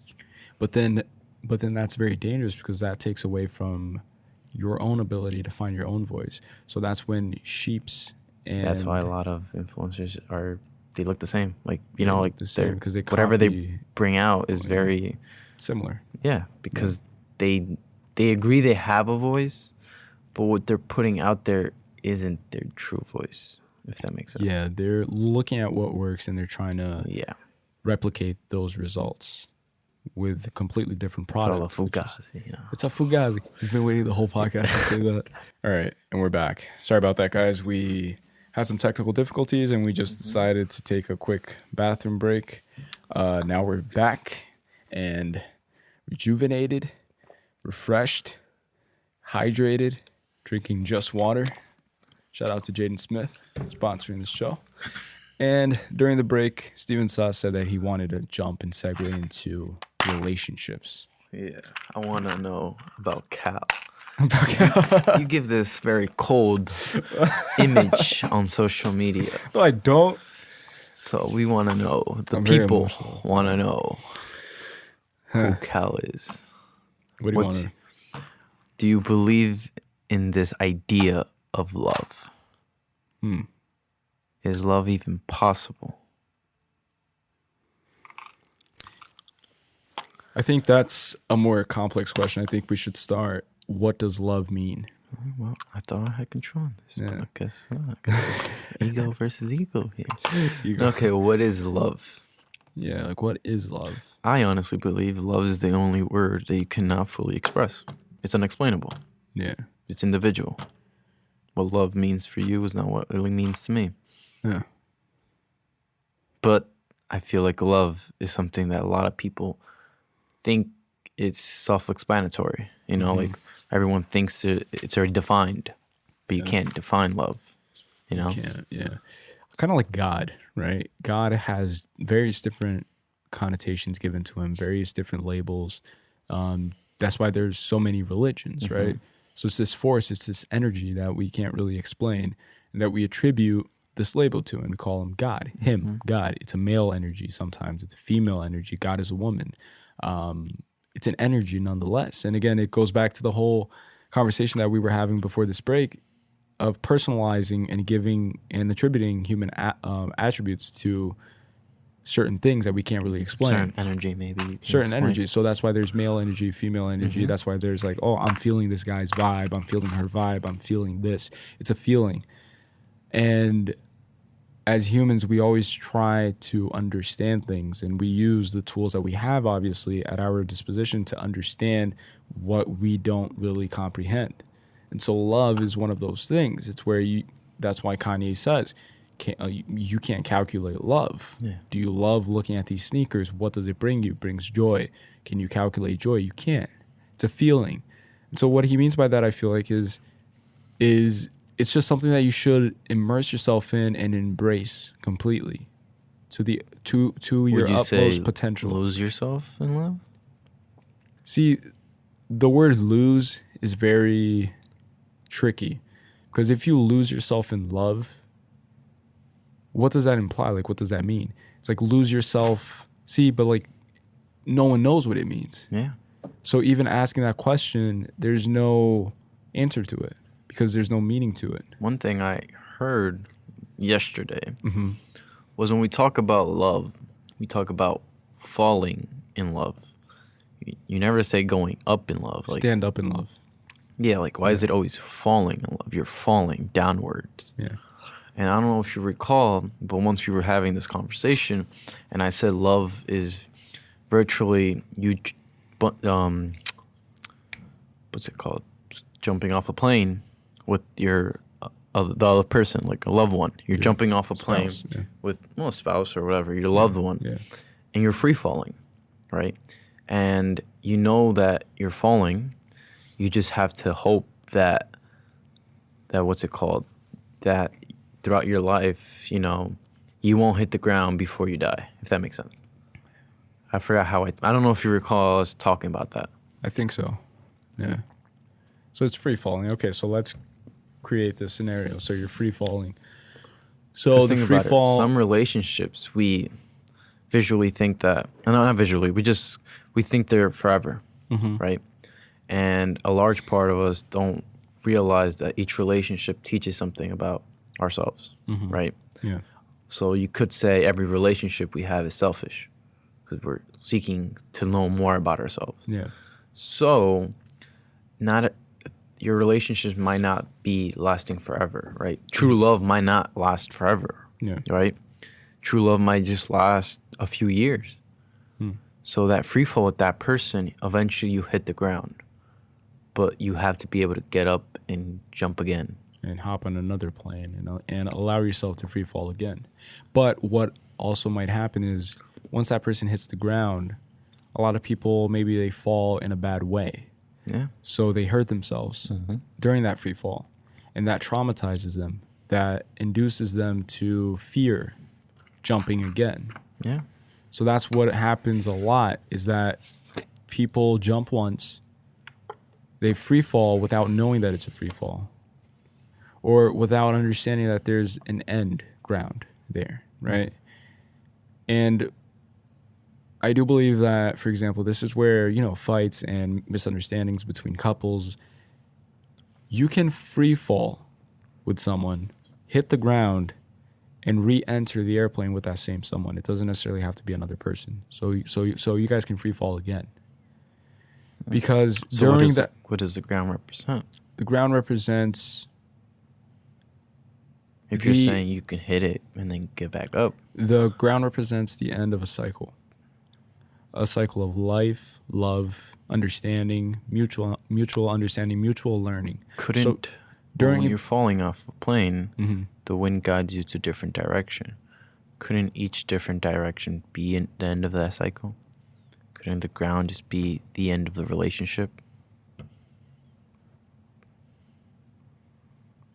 It could, but that... Because then what ends the relationship?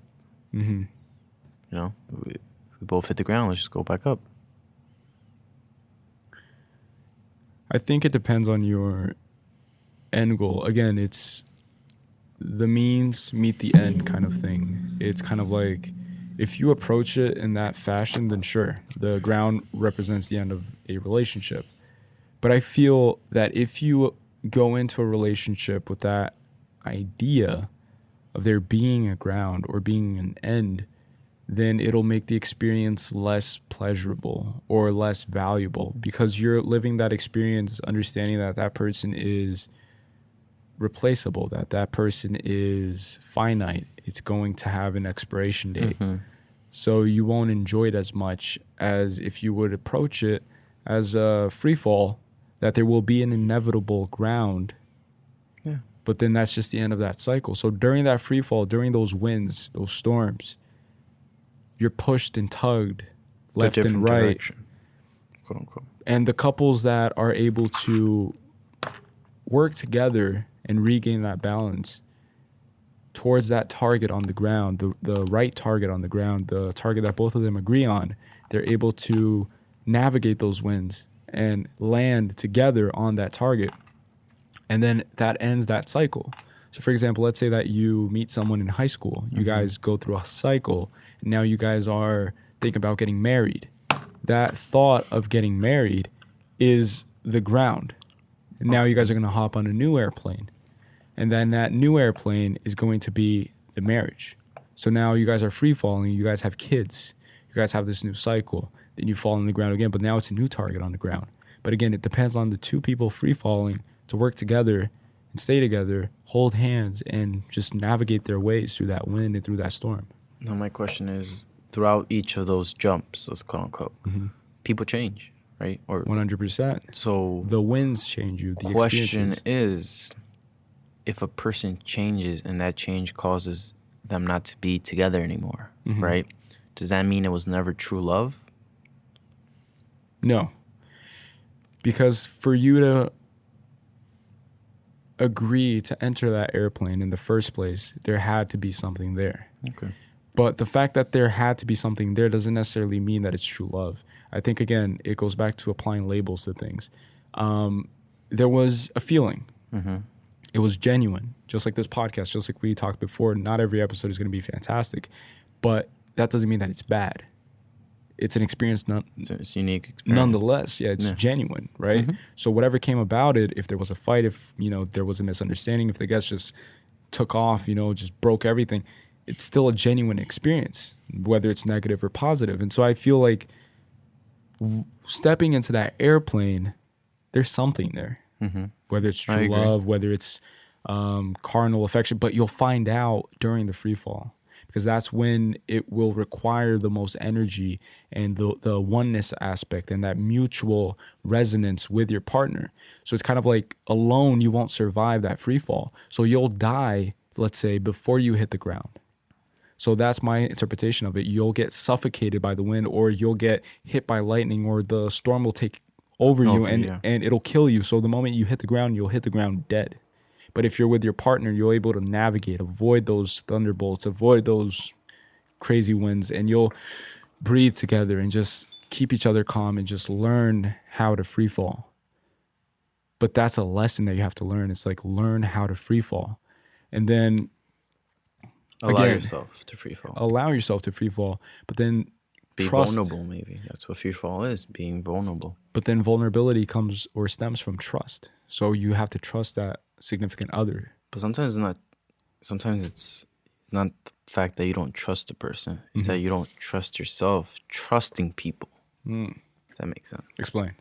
Well, some people could trust people to a certain level. You know, even your friend groups, let's say you trust them. But there's still that fear of opening up because you don't trust the person you are. You fear what the other person will see, like what they see. You're scared of their reaction, basically. You know, like, I don't know if I'm wording this right. You're scared of not being enough, maybe? Insecurities, they come to light when you open up, right? Yep. Every darkness inside of you is open to interpretation, and that interpretation could be if you hit what ground you hit. Yeah. Yeah. So, next topic. You're in command. I told Steven before we... Damn, I don't know. This is a lot of pressure. I feel like I'm the first got back from this break, because I told him, I was like, now for the second half, you're going to take command and just navigate the conversation. So, it's not as easy as it looks. Question. I need to know this because maybe this is for my selfish reasons. Yeah. Have you ever been in love? Damn. Deep. I mean... Shit. If you're not looking at his face right now, this guy's crying. No, I'm not. No. I'm just thinking. This guy's trying... He's trying to make me cry. Like, he's trying as hard as he can. No. I'm just trying to think. Like, have I ever been in love? You could do it. Have I ever been in love? I think I've been in moments of my life where, how do I say this? Where I've been, I guess, desperation clouded my vision and distorted it in a sense where I perceive certain things as being an idealized form of love for that specific moment. Question, though, before me interrupt you. You say idolize and you say desperation. Yeah. So what do you fully mean? Like, let's just say this is a person, right? This is a girl you are very much idolizing. Yeah. Why are you idolizing her? Why is desperation coming? Like, these words you just chose, why? I think desperation breeds idealization in a sense where you're trying to conjure up and create a certain image that will satisfy the voids that you have inside of you. So the voids. What would you say is your void? Well, my void at the moment in which I felt that I fell in love was, I guess, the void of self-love. I was at a point where I felt I was giving off, I was giving so much, especially with the whole Fiber Fitness project. I was giving so much that I felt that I needed to be given. To be cared for, almost. To be cared for, almost, yeah. I was giving so much of my energy that I just didn't have any more energy in me to kind of cultivate and channel that inner love. And so to me, the first form of affection that I saw on the outside world, I guess, coming from someone else, I interpreted that and idealized it as the one. It became almost a drug, if you think about it. It became almost a drug. Yeah, like I was seeking for love. Yeah. And I think that when you seek for love, that's when you fuck up. It's when it's like the most dangerous, to be honest. That's when you could, quote unquote, lose yourself. Yeah, because you're blind. Seeking for it. You're blind. And sometimes you don't know why you need it. What void is it filling? Yeah. So it becomes a love full of selfish reasons. Yeah. Right? Because you don't look inwardly. Because I've realized with our previous conversations, that you have mentioned to me that you feel you're very cold, you know? I won't give examples, but you basically just said that you feel like you are cold and that you sometimes have to seek that warmth. Yeah. Right? Yeah. Do you think that could be an issue going on further in further relationships? I think that personally, the term cold, I don't think that's the right term. And, How about I also use it a instead lot. of cold, express your emotions? Yeah. I would say that I'm more I wouldn't reserved, even say I think. express love. Yeah, no, just no, express your emotions. Emotions, yeah. I think that derives from mainly, for example, Your upbringing is a big part of it. just the experience. Experience, yes, of course. Experience with just failure, and just being punched in the face so many times, and just being kicked so many times, and being underestimated. What kind of girlfriends do you have? Huh? What kind of girlfriends do you have No, that no. punch and kick you, bro? Not abused by but by life, right?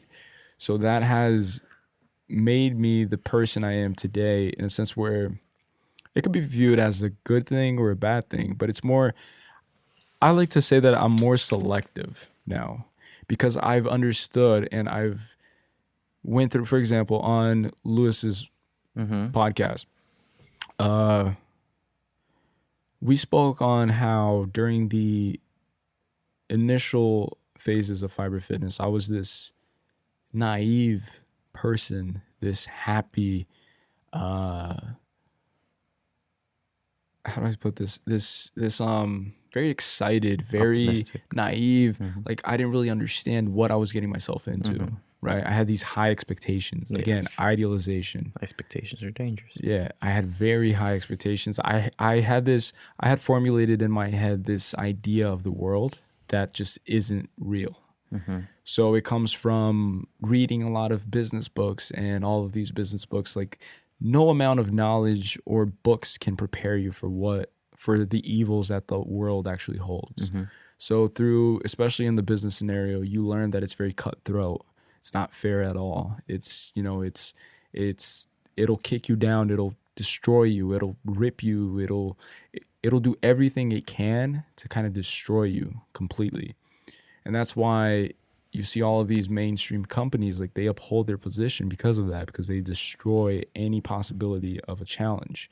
And so when you're challenged, and that's the age-old story of David and Goliath, it's the underdog versus the monster versus the titan versus the already established, force.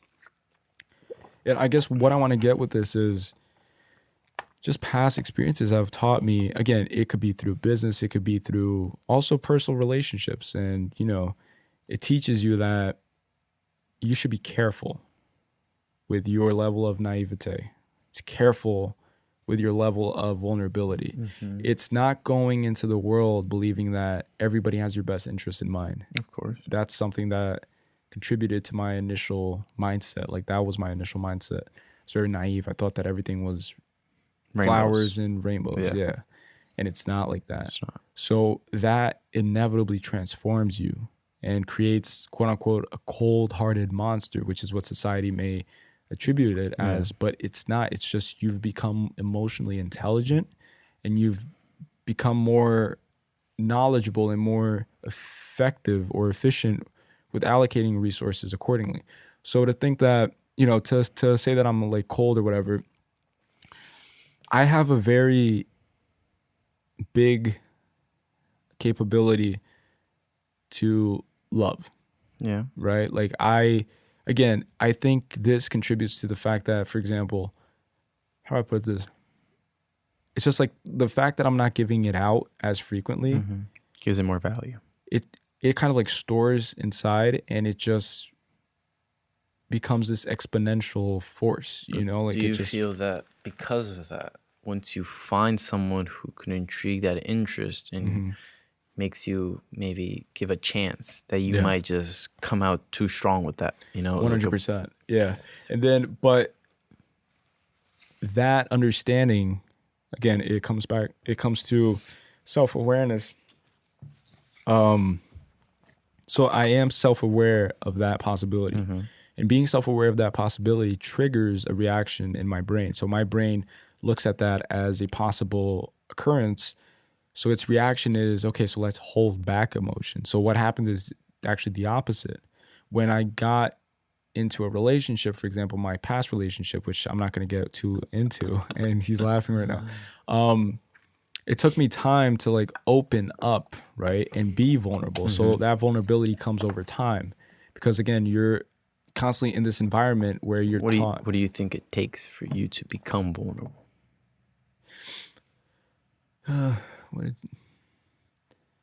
Resonance, like resonating with. What does it take? Because sometimes relationships are really just, you kind of feel like something's missing, and that person could have it. Simultaneously, they think the same way. So it's basically like you're putting two wires, interchange, and you're taking what you need to take, and she's taking what she needs to take. Yeah. I think that to a degree, yeah. So do you think you are more reluctant to become vulnerable in situations that you feel you have something to gain? Like you said, sometimes having that warm feeling of someone loving you, you feel like you need it. So when you receive that, when it feels wholesome and honest, you bring your walls down, even though that person might not be the right one, it clouds your judgment. I think so. I think that plays a part, but I would say that the main factor for, I guess, allowing my vulnerability to, I guess, free it to manifest is trust. Like, trust has always been a big thing to me. I don't know where it stems from. It probably stems from somewhere in my childhood. I guess the lack of stability growing up. Like, my mom was always working. I never knew my dad until, relatively recently, during my teenage years. That's when me and him established a connection. And we have a good friendship now. But growing up, I guess I lacked sort of stability. And stability, and then that correlates with trust. So trust leads to stability. I guess it's this: being immersed in this environment where everything's unstable. So there's a lot of instability. There's a lot of, lack of consistency. When I find something that can, or someone that can possibly bring a little bit more of consistency through trust, and someone that I can confide in, that's when I guess my guard comes, starts deteriorating. And yeah, that's probably it. It's trust. And that's probably why I don't necessarily believe, this is going to sound fucked up, but I don't necessarily believe in full forgiveness, I don't think, because forgiveness implies that you just forget everything that happened and just move forward. I believe there is that forgive but don't forget. There's forgive and don't forget. Yeah, reconciliation is probably the right term, but society uses forgiveness. Yeah. So reconciliation is different. So reconciliation is admitting to an issue, an overwhelming problem that is interrupting that relationship and trying to find a correct response to it. A way to move on. A way to move on, yeah. So forgiveness, I don't really believe in it in a sense of like forget everything that happened, because if you did something, it's an experience. It's already altered you. It impacted. You can't forget it. I can't undo that impact, even if I try to suppress it, right? Some people do, and they throw it under the rug, but it's going to resurface. That's when you get across people who have addiction problems, like they try to, like coffee, for example. But it's basically resorting to, like drugs, alcohol, caffeine, to try to suppress that impact that person has had on you. And what am I trying to suppress? Yeah, so maybe you're trying to suppress through escape valve. So now let's turn the tables and go to you now. Now he's crying. This ain't what it looks like. So let's talk about your childhood. Fucking allergies, man. But I'm an open book. I feel like there is a little bit of that though. It's like it's just overcompensation for something, an impact, and you can't undo an impact no matter how hard you try. So a person, for example, you may hate that person now, but that person has left their mark. Had an influence on you. Yeah. So then you can either acknowledge that influence, embrace it, and take the best out of it. Yeah, I think that's like the beauty in chaos. It could be a bad situation that you have with that person and a bad quote unquote ending. Yeah. That doesn't mean you can't take good from it. Yeah. You know? Yeah. And then you use that good to for add future on. situations. And also to constructing your future self. So that's why you become quote unquote cold in this environment. You could say that the lack of trust in your childhood made you now make trust a priority. Make trust more valuable even. Or a priority in your relationships. Yeah. You know, that has to be at the root of all your relationships is trust. Yeah. Yeah. You could say simultaneously that maybe if you took it the wrong way and the lack of trust in your childhood could cause you not to trust anyone. Yeah. So that's two sides. You could either not trust anyone or just try to make that trust, like, you're selective with your trust, of course. Yeah. But there's two ways to do it. Yeah. There's closing yourself off with everyone, and then there's just being selective. Yeah. And I feel like you have to go through both, right? So, again, it's dividing things in two. So I've been through a phase where I had significant trust issues. Like, I wouldn't trust anybody. So I was always reluctant and keeping, again, just shielding myself and just keeping a certain distance. And even the people who I really felt that I could trust, I was always reluctant. I was always, I guess, scared of being disappointed. So that's another thing with me. It's like I'm scared of, well, not so much today, but I've been through this phase where I would be scared of giving someone trust and then just being betrayed and just not being able to. You put your guard down. Yeah. So like that, being attacked while your guard is down is probably worse than being attacked while your guard is up. Because while your guard is up, you know what you're getting yourself, like, the potential that you have. Like, you think it could be just that fact of you're in control. So when you put your guard down, you lose control. And that is where fear takes over. Control is definitely a part of just everything. Yeah. I mean, like, that's one of the reasons why I'm doing everything I'm doing right now. I mean, control. It's to be in control of my own destiny. It's to be in control of my own outcome. It's to not relying on other people is probably another really bad, like, one of the worst things to me as well. It's like losing trust and relying on other people. And I guess you could say that my whole shield is comprised by the fear of not being enough. A fear of disappointment. Of not being enough, maybe. Not disappointment of self necessarily, but disappointment in confiding all of trust and all of these expectations in other people and not having them come through. And then kind of blaming myself for making that mistake that other people make. So, for example, it goes to like maybe friendships that didn't work out. Even if it was the person's fault, I will blame myself for being stupid and trusting and giving that person the opportunity to even make that mistake. So again, it's giving that person the opportunity to strike while I deliberately said, hey, I'm gonna put my shield down and you can hit me as hard as you can. So that's how I'll interpret it, as opposed to putting my shield down, having my back towards that person, and that person just stabbing me in the back. So my interpretation, my brain assimilates it as, you stupid fuck. Like, you left, take the blame almost. You put the shield down and just said, hey, stab me as many times as you want. Well, here you're focusing on the fact that you put your shield down, or your trust. You trust that person. Yeah. But what if you just take it back and just look at everything you gained from that? So it came at a cost that your trust was broken, but what you gained from it, that's experience. Yeah. And not all experience is rainbows. Yeah, no. 100%. And then that contributes to the value now. For example, if I trust someone, I know for a fact that, I guess the margin for error reduces because of the experiences. Now, my question is that it seems like you're selective with your trust, right? Yeah.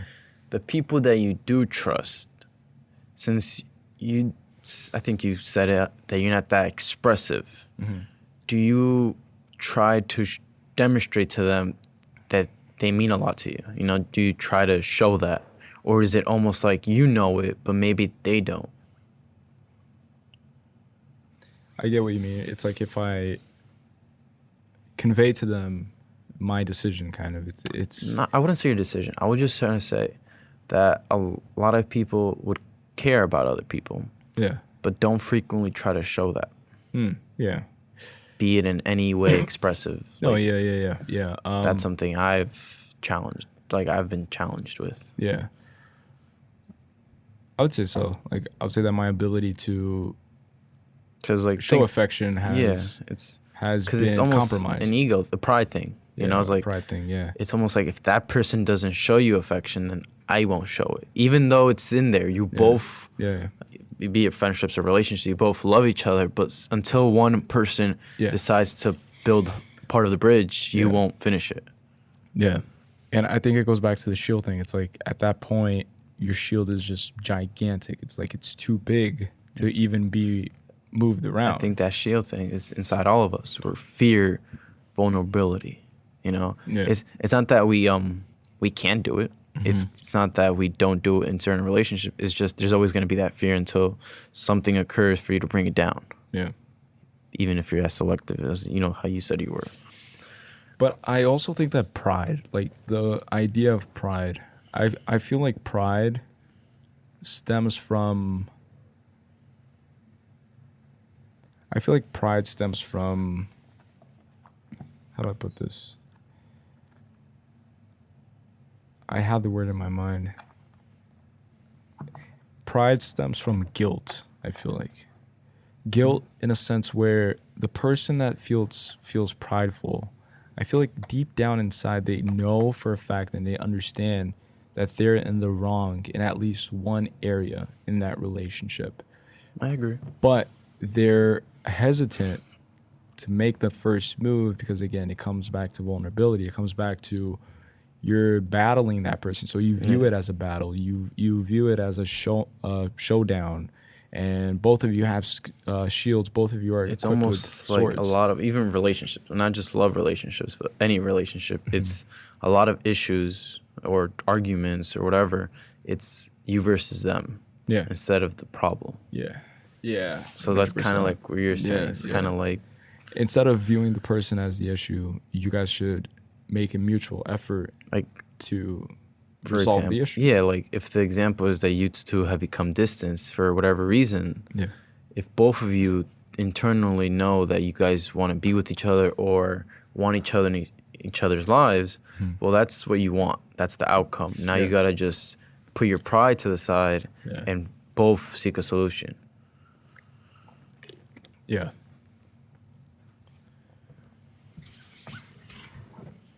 But I feel like that's developed too. It's like anything else in life, it's much easier said than done because then you get just drowned by all of the overcoming emotions that come with that.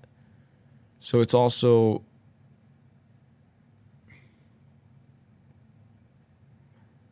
because a lot of times I feel like I catch people and myself and they're talking about an issue they're facing, and I feel like sometimes we don't realize that the solution is easy. It's just you kind of have to put your pride to the side and put your hand out there. Even if it doesn't work, it does remove the guilt because you at least know you put the effort in. The outcome is sometimes not in your control. I think that the solution is easy. No, that the solution is simple, not easy. So like simplicity and easy are like, it's simple in theory. Yes. But then you have to, account for all of the you can't control what the other person does. Yeah. Right. And I think that influences most of what we're talking about is the need of control. It's the need to control the other person's outcome. So it's the fear of not being able to get the outcome that you want. So it comes from idealizing that interaction. So if you guys are having a discussion and you guys are arguing, you want deep down inside to be the first person to step up and do something because you know the possible outcome, which is you guys getting back together and having a happy outcome. But you also understand that there's a polar opposite to that. So there's, things going extremely wrong if that person misinterprets. And then that's when pride steps into place and says, well, why are you thinking about putting all of this effort and energy and thought into this thing if, just allow the other person to resolve it? So it's always about... But the other person could be thinking the same thing. And the other person probably is. So sometimes in that situation, it's like, well, one person has to take the leap. And then nobody does, and then that's when it dies. And so a potential future happy place... Once you realize... That's in a large scale, I guess you could say. But if you start picking that out in smaller scales and day-to-day relationships you have, it kind of just doesn't make sense why we're like that. No, it doesn't. Like, I understand, like, it does make sense, but at the same time, it's like, well, why don't we just try not to be like that? Yeah. Why not? Like, sometimes I'm in a situation, and I'm like, you know what? I'm just going to put my pride to the side and just do it. Like, you know? Yeah, because you would assume that everybody nowadays aspires to achieve the best possible outcome. But when you have emotions, because like that's from an objective standpoint. So in a utopian society stripped of emotions and human beings were all robots, for example, like you would have these happy relationships because happiness is the main goal. So if happiness was the only priority. But I feel like people, when they are given all of these emotions and they're overwhelmed, their whole reality is distorted.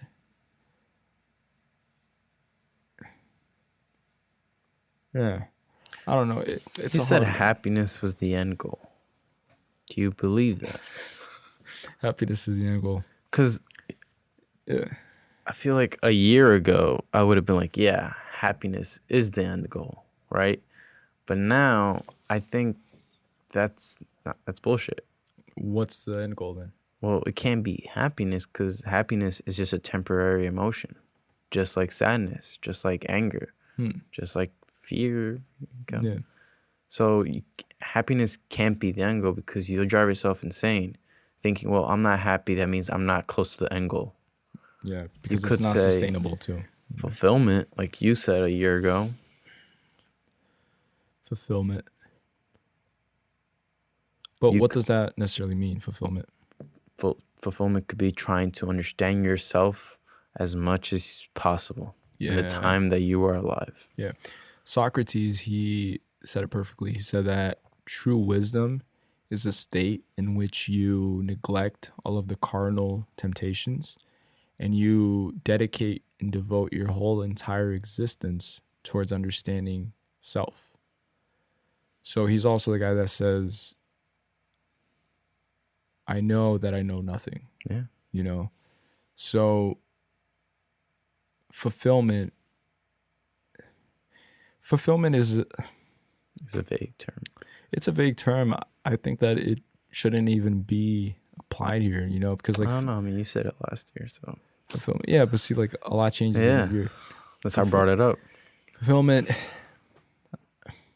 You also said legacy, so I'll give you that word. Legacy. The idea of legacy, right? The idea of, I'd say that legacy continues to be one of my main goals, but legacy in a sense where it implies a past action, a past result, a past reaction. And going back to what we are as people, like this whole existence is founded and predicated on storytelling. Everything's a story. You turn on your TV, you see stories being launched at you. You consume stories everywhere you go. You're at your barbershop, he'll tell you a story about how he woke up that morning and he got a flat tire. Stories are everywhere. So if you're not able to leave a meaningful story or a story worth telling, then have you even lived? I was about to say you know? Yeah. So have you even lived? Because if the whole idea, or at least what we perceive, of course, because there is no concrete idea of existence, but what we perceive to be the essence of existence is storytelling, then I think everybody should aspire to have a story worth telling. And that's the slogan for this podcast. And I do believe that everybody does. Yeah. It's just that it's locked deep inside. And they need an opportunity, you know, this podcast to come on and unlock it. Experiences, people, deeper connections, that all unravels to a better outcome, a truer story. I wouldn't say a better story, because by saying better story, you're basically comparing stories, and that's, you know, maybe better to the story it was before. So that's what I'm saying, truer, because it's better than what it was before, in the sense of like what you had to say. Yeah, because I do think that comparison is valid when it's applied to the same body. So comparing yourself, but you can't compare your story with my story. Yeah, no. Now you can compare my story last year to this year. Yes, that's comparable. Comparing you to the person you were yesterday to the person you are tomorrow. Bada boom. Did you say bada boom? I don't know, man. This guy's full of catchphrases and shit. But yeah, that's my response, I guess. Now what? Where do we take this? My head hurts, to be honest, of like this conversation. I don't know how to say this, but he gave me 3 pills before the show. 3 pills, and he has no idea what it is. Having a long effect on me. No, I just want to quickly touch on something that bothers me a lot too. It's the negligence of guilt, of circumstance. And what I mean by that is neglecting a situation, neglecting something for what it actually is, trying to convince yourself and wash yourself of that reality. It's feeding yourself a conjured up story. It's curating something to help you escape. So, for example, going back to the whole forgiveness thing, like forgive but never forget. I feel like human beings were given memory or the ability to memorize things for a reason. I feel like that derives from storytelling. So everything ties back to storytelling. Because we take those memories and we take what we need to take from it to be able to tell our stories. Yeah, to further the experience. The emotions you went through that period, the joy, the sadness, everything, you know. Story. Because otherwise, why have memories at all? Yeah. Like, why not just forget everything that happens, right? You could say that if we didn't have memories, wouldn't we have more space for, like, knowledge? But then the knowledge would be just, you know. Yeah, so if we didn't have memory, then there would be no newfound knowledge, I don't think. Because every newfound knowledge is founded on prior knowledge. So then that ties into, like, is there such thing as original content, original thought? I don't think there is. Because everything that could have been thought of has at one point been thought of. Yeah. In a sense, right? So there is no original idea. Like, try to conjure up an original idea. You could tell me the next social media thing, or maybe something that doesn't even exist yet, or that's like sci-fi or whatever, but it's predicated on something that has existed. There has to be something before. So there's always something before. So the whole experience has a memory to it. And so I guess what I want to get to this is, like, you have to understand that people have memories, that they retain information, they retain experiences. So you being negligent and ignorant towards that person's retention or ability to retain information will get you nowhere, will only make situations worse. So if you fuck something up, you should be, I guess, mature enough to own up to it. Address the elephant in the room. If someone seems off towards your person, have a conversation. Try to understand why that person is that way. Empathy. And people who lack empathy are delusional. They're invested in self. They're narcissistic. The whole tale of the narcissistic tale was a person that became obsessed with their reflection in water, right? Like, they were walking and they saw their reflection in a river. They became obsessed with that. Nothing else mattered to that person but that reflection of self, but not in the positive way, right? Because a positive way would be reflect on self, and you would gain and further your existence and further your Well, the reflection on ability. yourself is practically steps into be able to bring something out to the world, to others. Yeah. Right? If you just reflect on yourself and don't bring anything out of it, then that's the example of looking at your reflection too much. And also reflecting on yourself and just admiring what is rather than seeing and cultivating what could be. Yeah, exactly. Yeah. So that's the difference between like looking in a mirror. Just because you said that, this saying came to my mind. Because we said what could be and what is. Yeah. And I forgot where, but I wrote it down. I'm not reading it, but I wrote it down. Basically, it says the past is just a story we continuously tell ourselves. And by continuously telling ourselves, everything we experienced in the past, we make it our present. The same like emotions, the same feelings. So it's hard for us to cultivate a future we want if we're just fixated on that same story. And then it comes to original thought. So how are you going to allow yourself to think originally and to see new opportunities if you're fixated on what already happened? So letting go and allowing new experiences to unfold, that's necessary. For the complete story. Yeah.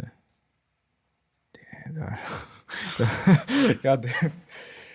Do you have any like more topics that you want to discuss? Because I know that you brought like a notebook and everything prepared. Bro, I already threw that paper out. This is just, I don't know. Yeah, true. This is other stuff. We've been going for 2 hours already. So do you feel like you got everything? Still gotta make you cry, man. Still gotta hit the hard spot. I'm trying to think. What do you want to talk that's really deep that you feel like you haven't ever opened up on this podcast? Today was your last podcast. Oh shit. The last opportunity to give that voice to the people. Tables are turning now. Shit's getting, pressure's on. What would you make the last topic? Something they don't know. Something few know about, Kyle. Your biggest fear. Or the thing that the biggest void you have, you know? That's You can start off with me if you want. If you need me to bring my wall down, I'll bring it down. I'm just trying to think. If this was my last podcast,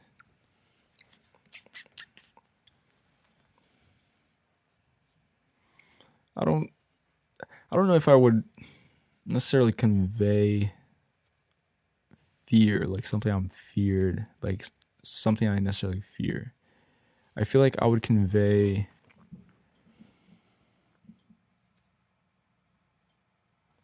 I guess to seek understanding. I think that's something important. I think something that I've noticed not many people have. So not many people are willing to, how do I put this, understand other people, right? So people are quick to judge, right? Yeah. Like they'll make judgments, assumptions, and all that good stuff about other people. I guess it's empathy. It's like be empathetic enough to understand that everything you see on the outside is not the entirety of that being or that experience. You know, because people can look at, I don't know, like the whole podcast or the whole fiber fitness idea, like, or look at me and have certain assumptions and certain ideas. Yeah. And then people will stick to those ideas. They'll rely on those ideas for creating and curating my character. They marginalize you in a way. They put you in this box of what they think you are. Yeah. They confine me into a space. They fixate on that. Yeah. So it's not who you are, but for them, that might never change. Yeah. And then what I would express is, fuck all that. It's like literally like just... Oh, we can curse on this podcast? Yeah, I've been I don't have back any sponsors or this anything. whole fucking time. So it's literally just fuck all that. It's that's something that I've learned is nothing really matters. We don't matter. We're just dust. We don't matter. Story. Just like Jim Carrey says, we're just a field of energy dancing for itself. It's, you know, it's this whole existence is something poetic. It's something that you should just embrace and not get consumed by all of the minutia of like just Fuck it. just stupid stuff. Yeah, like just small little details. So if somebody thinks a certain way about you, fuck it. You don't have to live with it. You don't have to live with it, and you should be proud in a sense where you should be proud that you've exerted an influence on that person. Yeah. So whether it's a hater, person that doubts, criticism, you had Your an impact. energy was able to make them form an opinion. It influences them. Yeah. And then that, I still feel successful when I do that, because that ties into legacy. It's like having an influence on people. So whether it's a good opinion or bad opinion, it's opinion nonetheless. And good and bad don't exist to me, so it's great. And great ties that you'll find, I guess everything contributes to the progression of self and just who I am as a character. So if I were to look at Callie from 3 years ago and introduce who I am today to that Callie, he would just flip out. He'd be like, I don't recognize who that person is. Probably would ask myself if I'm doing drugs. Yeah. And you technically are with the whole caffeine thing. Yeah. It's like, should have started when I was 10 then. A caffeine addict. But yeah, so it's just, I don't know, man. Like, that's a very broad question, like if this was my last. You're right. If this was my last. How about this? It's not your last. But let's just say, what's something that until this point, you've done 15 podcasts, right? What's something you feel you haven't opened up about? Something people don't fully know? Failures. What moves you? I want to see tears, man. I want to see you. See, but I don't know. I guess failures. It's just that people feel like you have that sensation of just fearing failure. Not fearing failure, but no. Just things that people haven't seen is failures. Okay. And I feel like that stimulates a very strong emotion, and it stirs up a very strong, probably the strongest factor for me is that lack of knowledge of what goes on under the iceberg or behind the doors. And then being, I guess, held up to such expectations. Exactly. It's just the roots. People don't see the roots. Just the gardens. Yeah, just the rows at the end. So my biggest fear, I guess, or not really fear because I know that it's inevitable, is when I get to the end of my road, if there is any, not the end of my road, but when I get to the point in which I want to get to, for example, that I aspire to get to now, which is opening Fiber Fitness. So once it's opened, that's when I'll be able to look out and finally rejoice. So right now, I don't really consider myself happy per se. So I consider myself. But the word happy. The word happy is. It's temporary. So yeah, there's temporary. Moments here you're happy. So you're saying it's complicated. You're saying, I guess fulfilled. Yeah. But then so I don't necessarily feel fulfilled. I have moments of happiness, of sadness throughout this whole journey. Some are more than others. But once I get to that point in which I'm a rose, right? I'm a full-grown and developed rose. I fear that people will only see that, and they will never really understand the roots or see the roots. But that's okay, and that's what I've been teaching myself and trying to understand. It's like, that's okay, to not have to struggle or lose sleep over trying to convince people, hey, my roots do have value. They are strong. They are lengthy. They are. If you think about it, developed. Your roots made the rose, right? Yeah.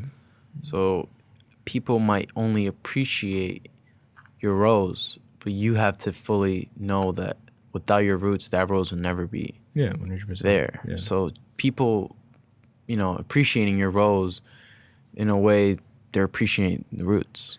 Yeah. I guess the whole irony of life is that you put so much effort in developing a strong foundation, very powerful roots, if you will, and all society will ever see is the rose. But then you have to convince yourself and understand that that's okay. Like, that's a part of existence. That's a part of life. So it's kind of don't one of really those things. matter. It doesn't really matter. So that's one of those things. It's like, why put so much effort into something, being that it will never be appreciated? And that's, I guess, a form of poetry and a form of art It's too. almost like you kind of can't please anyone. It's more You pleasing can't- yourself. Yeah, It's almost like exactly. you want to be that rose. Yeah, So you become that rose, and then whoever views it doesn't matter. Like whoever views Doesn't it, their matter. opinion from it doesn't really matter. because you're the only one that knows the roots that stem deep You below. could say that rose is the final masterpiece. Your masterpiece. Yeah, That's it. that's it. That's pretty deep. This guy didn't get to see the tea. What? I'm telling you, again, we spoke on like being quote unquote cold. It's like it takes a lot for me to. Let me tell you instead, when was the last time I actually got emotional? Which this should like, I guess, just give you an idea of where I'm at emotionally. If you're not gonna cry, I I'm mean- ready, bro. Like, I got emotional during. Well, you didn't see Toy Story 3, right? I did, just not number 4. Oh, Toy Story 4, I mean. No, not yet. Maybe this week. We'll see. Yeah. So it's funny to say this, but the part I got emotional was a part in that movie. And basically, this won't really give off any significant spoilers, but I hope not. no, it won't. There was a scene where this girl, she was abandoned, right? She was abandoned at this amusement park. And she was crying. She was crying. She was, kind of just shielding herself from the world. And then you would see all of these people just walking by her, and she kind of hid herself in the shadows. And then she felt scared. She felt fear. She felt vulnerable. She Lonely. felt hopelessness. And then the toys, like, they knew that. And then but then this kind of gives off a few spoilers. Let's just do it, man. I don't But care. then one of the toys, she felt that her whole life, so she resonated with that.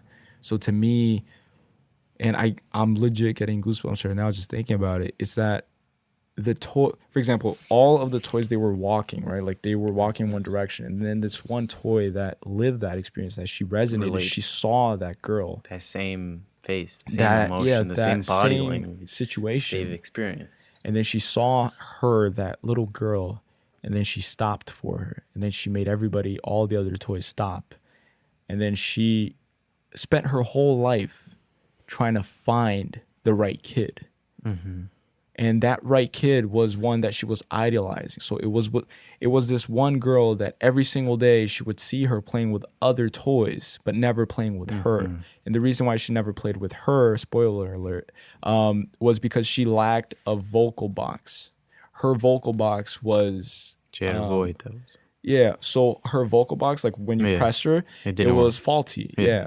So that was the reason she felt the girl wouldn't play with her, because of that one feature. And so the whole movie is predicated on her trying to find her new vocal box. Yeah. And I'm trying not to give off too many spoilers. But then, and the irony of that is that towards the end, she finally gets that vocal box. And the girl that she's been waiting all these years, like all this time, to pick her up and play with her, Still wouldn't play with her. picked her up, Oh. pressed it, and then just dropped her in the box. And then that moment of rejection, of deep rooted rejection.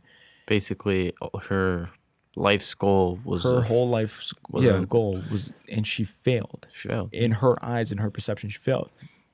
Until other toys, told her, hey, we'll find you a new kid. And then she felt helpless. She felt, well, I failed this, so there's no hope for me anymore. I'm unlovable. I'm unplayable. Exactly. So all of the problems are rooting from herself. Mm-hmm. And then fast forward, they were walking, and then she saw this child that felt the same way she felt. And she resonated. She connected with that child. And so what she did was she allowed herself to give in to being that child's toy. Mm-hmm. And then they stepped down from the ceiling where they were, and then they like rolled the ball to get that girl's attention. And then the girl saw that doll laying on the floor. So the girl that was lost, confused, scared, frightened, saw the doll and she picked it up, and then both of them connected and they rejoiced, and then she felt safe again because she connected with something. And then her parents eventually found her, and then the amusement park security, you know, found their parents and found the girl. So that connection to me, like I started tearing up at that specific point, I guess because of that connection, like that authentic of like just like the deep, I guess, the deep layers to the human soul, if you will. It's like, But why do you feel like you resonated with that so much? I resonated with that because What's your own personal experience, maybe? Maybe that's the power of these movies. Maybe, but I would say more to like show me that, hey, like there is hope out there. Like if, I don't know, like I saw the manifestation of those emotions and it kind of reassured myself like, holy. Do you feel like it reassured that maybe in times where you feel lonely, feel empty, feel neglected, hopeless, that you will have that toy to play with? You will have that, you know? It's a new opportunity, like opportunity, like no matter how much you perceive to have failed in life, there will always be opportunities. And sometimes that failure is a blessing in disguise. So sometimes that failure is actually pushing you in a direction that you never really considered, but that new direction has resulted in something better than you had initially thought of. So that's, to me, kind of embody the whole fiber fitness journey. It's like I came into this, that doll that was idealizing, you know, everything, and just having this, I guess, conception and this idea of what would be. And then just through the experience and through setbacks and failures, you kind of have to readjust yourself and realize that, again, life isn't rainbows and roses. And then you apply all the pressure, all the expectations, all of the people watching, all of the eyes on you, all of these things that you have to account for. And you get to a point where you almost break. But then it's at that point of almost breaking that you have your breakthroughs. And I feel like that is what defines me today, is my failures. It's like getting to a point where I literally got to a point where everything was almost just fell through. Everything just almost collapsed at once. And your reality. And then to stand in that position and look back and see 3 years of hard work, of grinding, of trying to make things happen up to that point, and just having everything collapse on you before you even start it, theoretically, right? Before it even opens. And so that to me was, I guess, what resonated the most, is that I understood that feeling of neglect, that feeling of hopelessness, yeah, of just not being able to, I guess, be in control of your situation. And then her going forward and moving forward, her taking those steps with those other toys, not even necessarily like, oh, like I'm setting out to find a new kid. It's just that she just took those steps, as painful as they were. After that failure, she came across a new solution, a newfound and being solution. able to open yourself to another possible failure. To be able to see that. Yeah. See it and walk towards that direction. Yeah. And then she saw that child, and then things just happened and things just clicked. And then it's just allowing things to just happen. So I no longer establish dates, or I no longer announce, you know, I stopped setting limitations to my experience. It's like setting dates that are unrealistic just to, I guess, please people who are watching. It's like people want to know about the whole process. When will it open? And then I would put out months and say spring 2019, summer I could do that. But that's just setting myself up to fail. Because you create expectations. You create expectations and you nurture it. So to me now, my next step moving forward is I'll announce it like a week prior on social media. It's like, hey guys, by the way, next week is Fiber's grand opening. Well, whoever wants to swing by, feel free. But that's going to be the new approach. It's not going to be, I'll hype it up. Because again, it comes back to people who follow me on Instagram, like, or social media in general. A lot of them aren't even going to really support the project. And I know that for a fact. You know, like I know that few of them will, and those I value wholeheartedly, but most of them just are in this to kind of see if I will See what fail or happens. not. See the story, how it Yeah, kind of just ends up. see the show. They might not support the show, Yeah, but they yeah, want to see yeah. how it ends. Yeah, because they've witnessed a beginning, a middle, and now they want to see an end. Yeah. So it's a story again. And so the only place where I'll be heavily advertising are the places I feel are necessary. So I'll be targeting my audience. I'll be targeting people in Garfield and all those, those are the only people that matter. So basically that's it. It's like I'll announce it on Instagram, and then that moment will be the moment in which I find, I guess, my kid, right? So just like the doll found the kid, I'll find my place and where I feel safe, which is within the walls of the thing that I've built.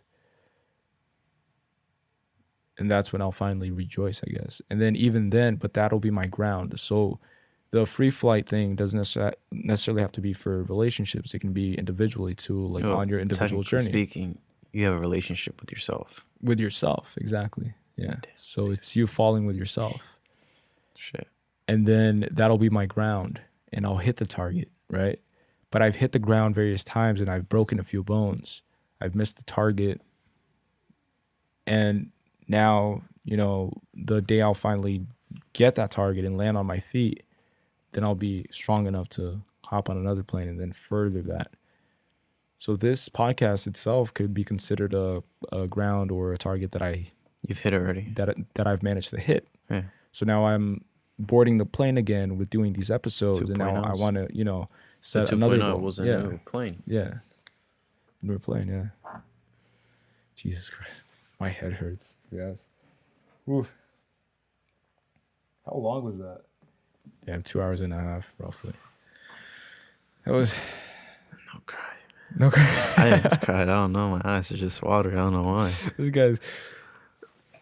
Yeah. No, but it takes a lot, like, for me to... Well, not really. It's funny, because, like, small things, like, I never expected to tear up in a Toy Story 4 movie. You know what I mean? So it's just, like... certain things. Like, I cried when Spidey died. I slept through that movie, by the way. Bro, I'm talking about Infinity War. Oh, okay. Well, you probably cried when Tony Stark died too, right? A lot. Shit. This guy's gonna... I'll be back.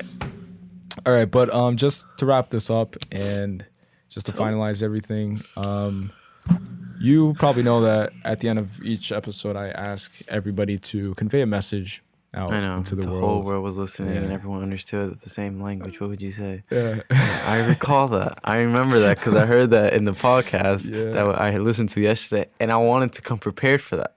But then what was your response in the past one? Create something, create a story, create mistakes, create failures, create something, which I still testify. Yeah. But I was gonna come prepared for this and leave something impactful. But then I felt like it takes away the element that you wanted. Aspect, yeah. So looking into that camera over there, what is your new and found truth, I guess, that you want to convey to the world? One message. Doesn't have to necessarily be one message. I mean, it's just words that you're going to utter that will impact people. It could be a word, it could be a message, it could be a quote. Before I say mine, I feel like throughout 16 podcasts, no one has ever made you say that. Oh, shit. So, you do it. Oh, shit. The power's really getting to my head, man. Yeah, man.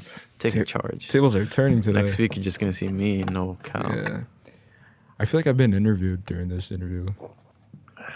I have that effect on people. Yeah. All right, so my, I guess, is to be more empathetic towards people. Good one. It's to, just like any other muscle in your body, you have to exercise the empathy muscle. You have to develop it. It's not something that you're born with. It's not something that you are, that you're, I don't know how to explain it. It's just develop your empathy muscle. It's like put yourself in other people's shoes, practice that. It's much harder than it seems because it requires removing self from the equation. So it requires removing your ego or reducing it at least, because there's no such thing as reducing your ego. But it requires a certain level of selflessness. And in a world of selfishness, that's a superpower, I think. Empathy is definitely a superpower. So that's my message, I guess. I agree. Yeah. That's good, but mine's better. Listen to It was pretty long, but you know. Yeah. It was pretty dragged out. Okay, one message. I think you just have to constantly, continue to discover yourself. I feel like, as we stated in this podcast, there's surface levels. We as humans have surface levels, and I just feel like my message would be to deepen every connection you have. You might be selective with your connections, but deepen them, even the connection you have with yourself, and just try to discover as much as you can about yourself, your emotions, why you are, who you aspire to be, and then create that image. Create your story, and let your voice impact those around you. Yeah. Well, he doesn't seem satisfied with that. It's powerful. No, yeah. Oh, yeah, I mean, I'm trying to digest everything. Sorry, I didn't say it. Because it's Fuck. there's only one right answer. The answer is empathy. Yeah, every podcast guest has gotten it wrong so far. But that's a great message, and I'll definitely create a highlight of that. I know. Convey it. I know how this works. This guy's like a veteran already in this whole process. But yeah, so with that said, thanks for coming on. Thanks for being a part of this experience. Fortunately, I did not cry this episode, so maybe we'll... He cried before this. Come on. So maybe we'll reach that level eventually. It's because of the cameras. If there was no cameras, you both would be just crying right now. Sure.